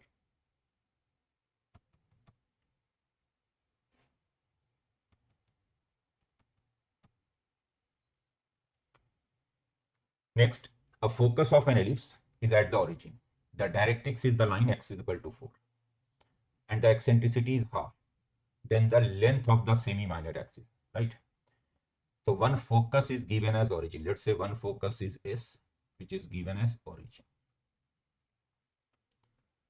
one directrix is x is equal to 4. So directrix is x minus 4, 0. And eccentricity is half. So what will be semi-minor axis? Means B. Now if you find the distance between focus and directrix, distance between focus and directrix. So distance between focus and directrix is what here? It is 4 here. And distance between focus and directrix will be A by E minus AE. Actually, distance of directrix from center is A by E and distance of focus from center is AE. So distance between directrix and focus will be A by E minus E. It is 4. Put E is equal to half here. So it is 2A minus A by 2. It is 4. So 3A by 2 is 4. So this comes out to be A is equal to 8 by 3. So now I can find B square. B square is what? A square 1 minus E square. A square 1 minus E square means 64 by 9. 1 minus 1 by 4. 64 by 9. 3 by 4. So it is 16 by 3 B square. So hence B will be 4 by root 3. 4 by root 3 means option B is the correct option here, right?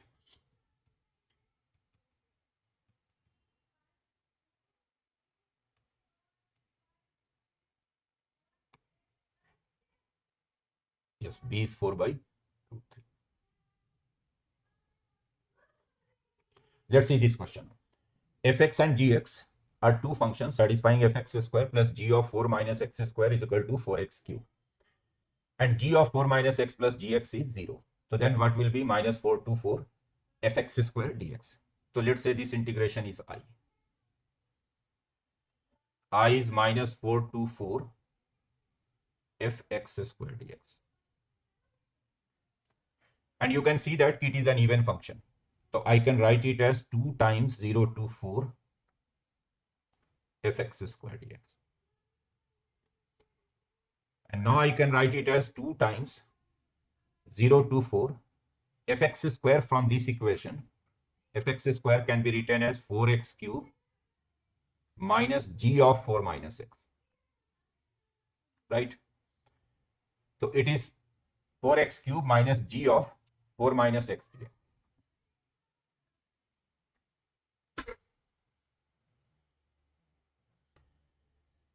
Now you can see that it is what?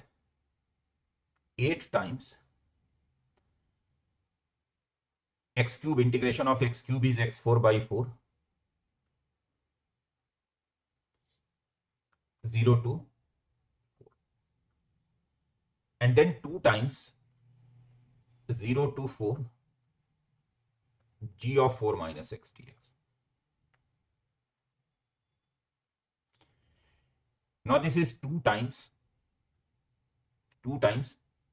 4 raised to 4 minus 2 times, let's say I1. I1 is what? I1 is 0 to 4 g of 4 minus x dx.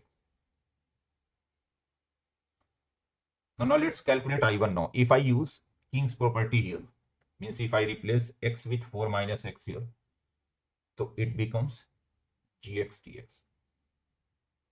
Now if I add these two, so 2I1 will be 0 to 4 g of 4 minus x plus g of x dx.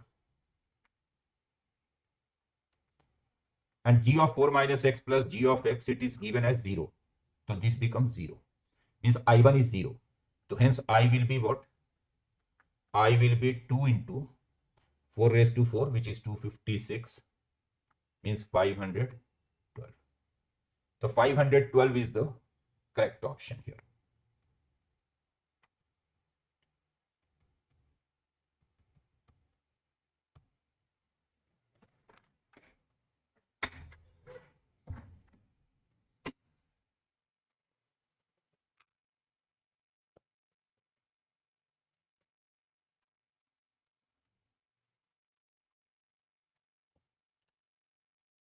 Let's see this question. This is from 3 dimension again. So a line with direction ratios 1 minus 4 2 intersects these lines at the points A and B. So then what will be AB whole square? So a line with direction ratios 1 minus 4 and 2 intersect this line at the points A and B. What will be AB square? Okay. So you are given two lines here. Let's say one line is this, one line is this. And a third line is drawn which intersect these two given lines at the points A and B. Let's say it is A, it is B here. And this third line has direction ratios 1 minus 4 2. Means if I choose a vector along this third line, let's say vector Q. So this vector is 1 minus 4 2. The vector along this third line is 1 minus 4 2. Now A is a point on this first line. A is a point on this first line. So A can be taken as 3A plus 7 minus A plus 1 and A minus 2. A is a point on this first line. So that can be taken as 3A plus 7 minus A plus 1, A minus 2. And B is a point on the second line. So that can be taken as 2B, 3B plus 7 and B. Now if I find the vector AB or vector BA, it's your choice. You write AB or BA. So BA will be what? A minus B. So this will give you 3A minus 2B plus 7. Then minus A minus 3B minus 6. Then A minus B minus 2. This is vector BA. Just write BA, A minus B. So 3A minus 2B plus 7 minus A minus 3B and then 1 minus 7 minus 6 and then A minus B minus 2. Now obviously this vector BA and this vector Q are collinear. So their coefficients must be proportional. So you can say that 3A minus 2B plus 7 over 1. This is same as minus A minus 3B minus 6 over minus 4. And this is same as A minus B minus 2 by 2. Now you can easily solve these in fact form two linear equations and find the values of A and B. So if I cross multiply here first two, if I take first two, so I'm getting what? I'm getting 12A minus 8B plus 28 is equal to A plus 3B plus 6. And if I take next two, so I'm getting what?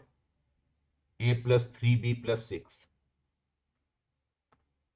is equal to 2A minus 2B minus 4.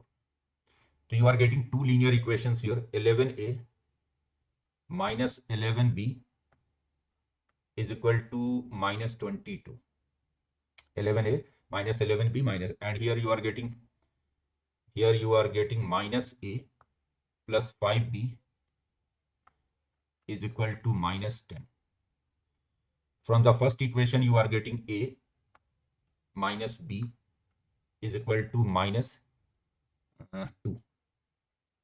Now if I add these two, A cancel, so 4B minus 12. So B is minus 3. When you put B minus 3, so A comes out to be 1. So A is 1, B is minus 3. So now you got A and B here. A is 1, B is minus 3. They have got different values.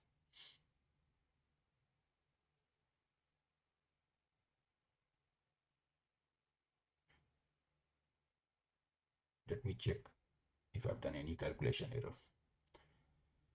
The point on A, point on the first line can be taken as 3A plus 7 minus A plus 1 and A minus 2. It is correct. Point on the second line is 2B, 3B plus 7 and B. Now I've written vector BA, which is 3A minus 2B and plus 7, then minus A minus 3B minus 6, then A minus B minus 2. Now this BA vector and Q vector are collinear. So I'm getting what? I'm getting 3A minus 2B plus 7 over 1 minus A minus 3B minus 6 over minus 4, A minus B minus 2 over 1 over 2. If I take first two, so I'm getting 12A minus 8B plus 28, A plus 3B plus 6. And if I take next two, so A plus 3B plus 6 is 2A minus 2B minus 4. Here I'm getting 11A minus 11B, 6 minus 28 is minus 22. It is correct. And if I take the second one, so I'm getting minus A plus 5B, 3B, 2B and minus 10. It is also correct. Now if I solve these two equations, first minus A plus 5B minus 10, A minus B minus 2. Just add these two. So you are getting 4B is minus 12, B is minus 3. And if I put B is equal to minus 3, so A is equal to 1 only. So I'm getting different value. B is equal to minus 3, A is equal to 1. Let's check what is point A here. So point A will be what? 3 plus 7, which is 10. Point B, A will be 3 plus 7, 10, then 0. And then minus 1. And point B will be what? Minus 6, 1 and minus 3. Are they getting same point? Let me check. 10, 0, minus 1, minus 6, 1, minus 3. No, they are getting different point. Where is the mistake? 3 lambda plus 7 minus lambda plus 1, lambda minus 2, 2 mu, 3 mu plus 7. I don't know what mistake I'm doing. If I take AB distance here, AB square, so I'm getting 10 plus 6, 16, 256 here itself. Here is the mistake.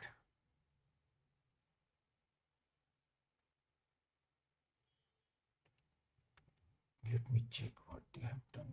3A plus 7, 3A plus 7 minus A plus 1, A minus 2. So this is what I have taken. Let me check. 3A plus 7 minus A plus 1, A minus 2. Same point, yes. Then 2B, 3B plus 7 and B. 2B and 3B plus 7 and B. This is also correct. Then the direction ratios of AB, 3 lambda minus 2 mu plus 7 is 3A minus 2B plus 7. So yes, 3A minus 2B plus 7. Then minus A minus 3B minus 6. Yes, minus A minus 3B minus 6. Then A minus B minus 2. Yes, A minus B minus 2. Now denominator 1 minus 4, 2. 1 minus 4, 2. It is also correct. First 2 gives you lambda minus mu plus 2, 0. So yes, A minus B plus 2, 0. It is also correct. A minus B plus 2, 0. It is also correct. Second gives you lambda minus 5 mu is 10. Lambda minus 5 mu is equal to 10. Lambda minus 5 mu is equal to 10. Yes, it is correct. A minus 5b is equal to 10. Lambda minus 5 mu is equal to 10. But values, they are getting different. How? If I add these two, so minus 5b and minus 5b plus minus b cancel. So 4b minus 12, b is minus 3. I'm getting b minus 3.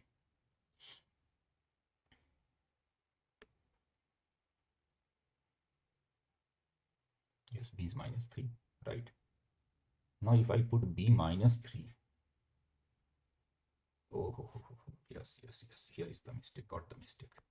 If b is minus 3, then a will be different actually. Let me erase these things. Everything I've written correct. Actually, only the last line is wrong here. So if I put b as minus 3 here, So A plus 3 is minus 2. So A will be minus 5, not. So now I can get A point as minus 15 plus 7, which is minus 8. Then 5 plus 1, which is 6. And then minus 5 minus 2, which is minus 12. Minus 5 minus 2 is minus 7.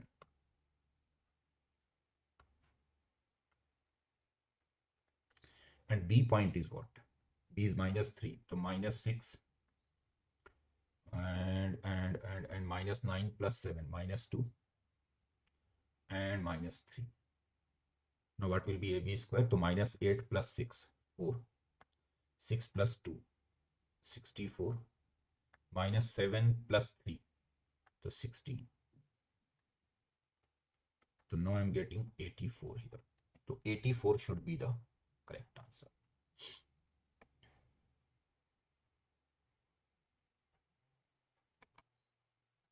Next question is, shortest distance between these two lines is under root 2 by 3. Then what is integral value of it? So let's take a point A1. Let's take a point A1 on the first line, which is minus 103. Minus 103. A2, a point on the second line, which is 0, minus 1, 2. Point on the first line, minus 103. Point on the second line, 0, minus 1, 2. So what will be A1 minus A2 or A2 minus A1? It's your choice. You can write A1 minus A2 or A2 minus A1. So this comes out to be A2 minus A1 I'm writing. So it is 1, then minus 1, then minus 1. Now B1 vector, let's take B1 cross B2. B1 vector, vector along the first line, I, J, K. Vector along the first line is 1, minus A, 0. Vector along the second line is 1, minus 1, plus 1. Now let's expand it. So you are getting it as minus AI, minus AI. Then I'm getting 1 minus 0, 1 minus 0, minus J. And then I'm getting minus 1 plus A. Minus 1 plus A means A minus 1K. So this is B1 cross B2, minus AI minus J plus K. B1 cross B2 is minus AI minus J plus A minus 1K. Yes, minus AI minus J plus A minus 1K. So now I can write the shortest distance. Shortest distance will be what? Shortest distance is A2 minus A1 dot B1 cross B2 over mod B1 cross B2. And this shortest distance is given to you as under root 2 by 3. Now let's substitute the values. So what will be A2 minus A1 dot B1 cross B2? And of course you have to write mod value here. So A2 minus A1 dot B1 cross B2 means the dot product of this vector and this vector. So 1 into minus A, which is minus A. Minus 1 into minus 1, which is plus 1. Minus 1 into A minus 1, which is minus A plus 1. Minus 1 into A minus. And then under root A square plus 1 plus A minus 1 whole square. This should be under root 2 by 3. Now just do squaring both sides. So you will get a quadratic in A. And when you solve this quadratic, you will get two values of A, but you have to take the only integral value. So when you do squaring both sides and solve, so you will get these two values of A, 2.5. But since you need the integral values of A, the answer will be 2 here. So 2 is the correct answer here. Next question. 1 by 16 A and B are in GP. 1 by A, 1 by B and 6 are in AP. So what will be 72 times A plus B? A and B both are positive number.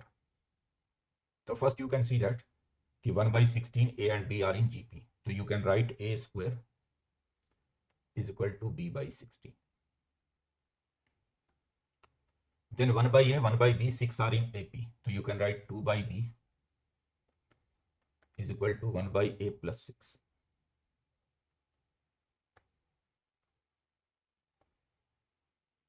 Now from the first equation, B is 16A square. From the first equation, B is 16A square. So if you put the value of B is equal to 16A square here in the second one, if you put the value of B is equal to 16A square in the second one, so you are getting 2 by 16A square is 1 by A plus 6.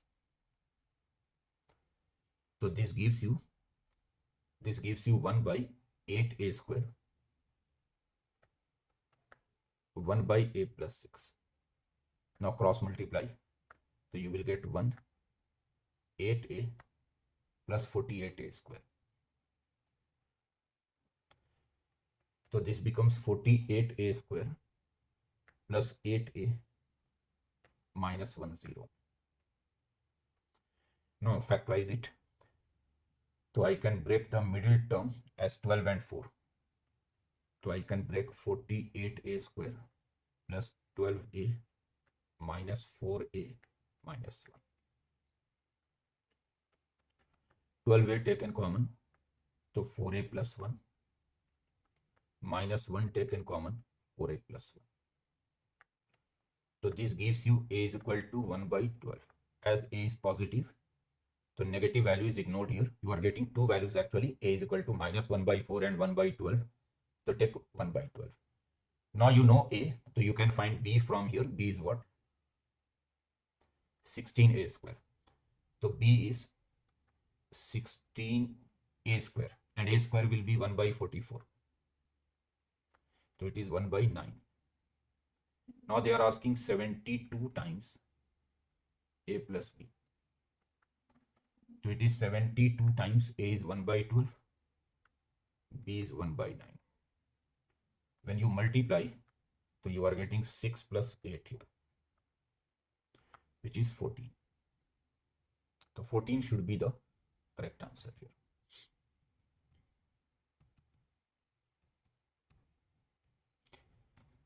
See this next question, it is from vectors.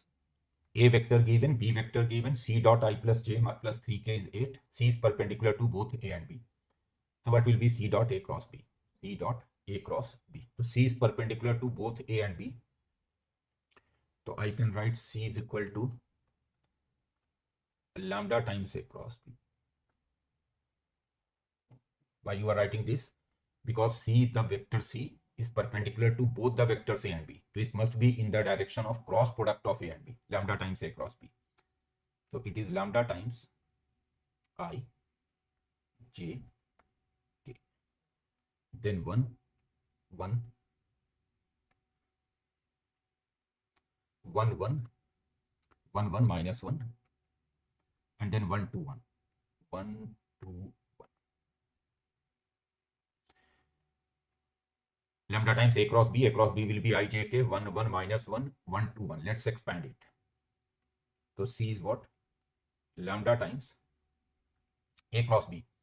So let's expand A cross B. A cross B will be what? 1 plus 2, 3I. Then 1 plus 1, 1 plus 1 minus 2J. Then 2 minus 1 plus K. Now they have given that if I take the dot product of C with I plus J plus 3K, that should be 8. So if I take C dot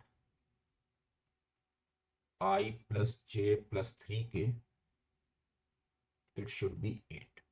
So take the dot product of C with I plus J plus 3K. So you will get lambda times 3 minus 2, 3 into 1 minus 2 into 1 and again 3. It is 8. So lambda comes out to be 8 by 7. So ultimately lambda is equal to basically 8 by 7.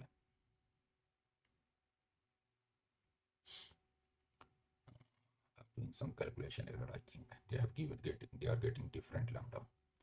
A cross B is 3I minus 2J plus K. But I've got seen Now I plus j plus 3k if I take. So I'm getting 3 into 1. Yes, it is 3. Minus 2 into 1. Yes, it is minus 2. And then 3 into 1. Yes, it is 3. 3 and 3, 6. 6 minus 2, 4. 4, 4, 4. It is 4 here. So lambda is 2. Now what they are asking C dot A cross B.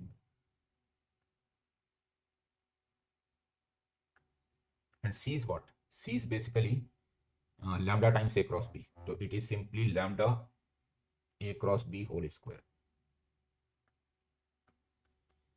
Right? And lambda is what? 2. And A cross B is this vector.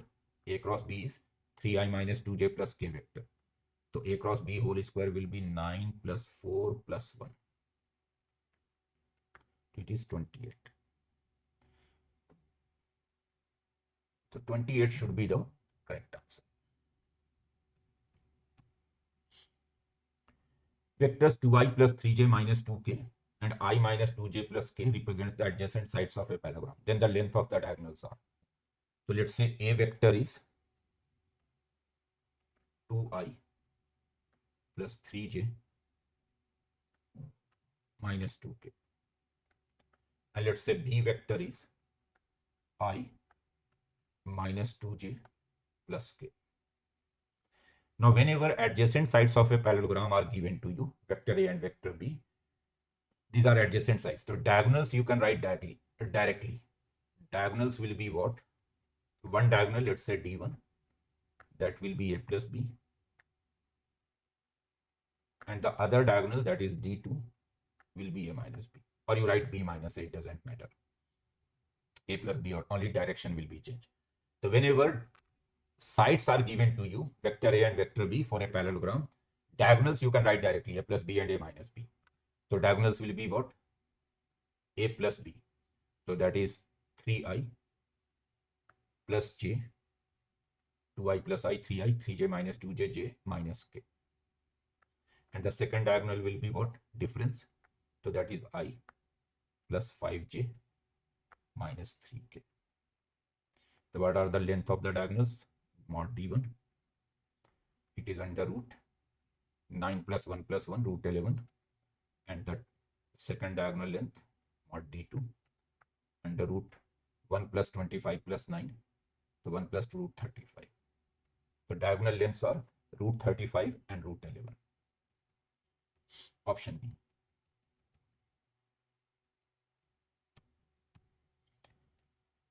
See this question, this is from probability. Two distinct numbers are selected from first 12 natural numbers. The probability that the sum will be divisible by 3. So NS is what? We have selected two natural numbers from first 12. So NS will be 12C2. Two numbers are selected from first 12. NS is 12C2. It is basically 12 into 11 by 2, 66. Now we have to find the probability that the sum of these two selected numbers is divisible by 3. So if I divide first 12 numbers into 3 sets, first set contains multiple of 3, 3, 6, 9, 12. Second set contains 3m plus 1 form numbers, means 1, 4, 1, 4, 7, 10. 3m plus 1 form. And third set contains 3m plus 2 form, means 2, 5, 8, 11. So each set contains 4 numbers here. Now see, you are choosing 2 numbers. So sum will be divisible by 3. I am writing favorable number of ways, NE. E is the event that sum will be divisible by 3. E is the event that sum will be divisible by 3. So see, sum will be divisible by 3 only when either you choose both numbers from the set A. If you choose both numbers from the set A, so obviously sum will be divisible by 3. So 4C2. Or you choose one number from B, one number from C. If you choose one number from B, one number from C, again sum will be divisible by 3. So one number from B and one number from C. So it is 6 plus 16, 22. So hence probability will be what? Probability will be 22 by 66, which is 1 by 3. So yes, option A is the correct option here, right?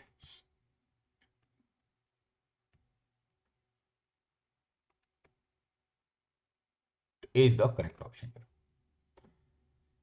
Chalo, let's wrap up this session guys. See you in the next video. Bye bye, take care. God bless you all.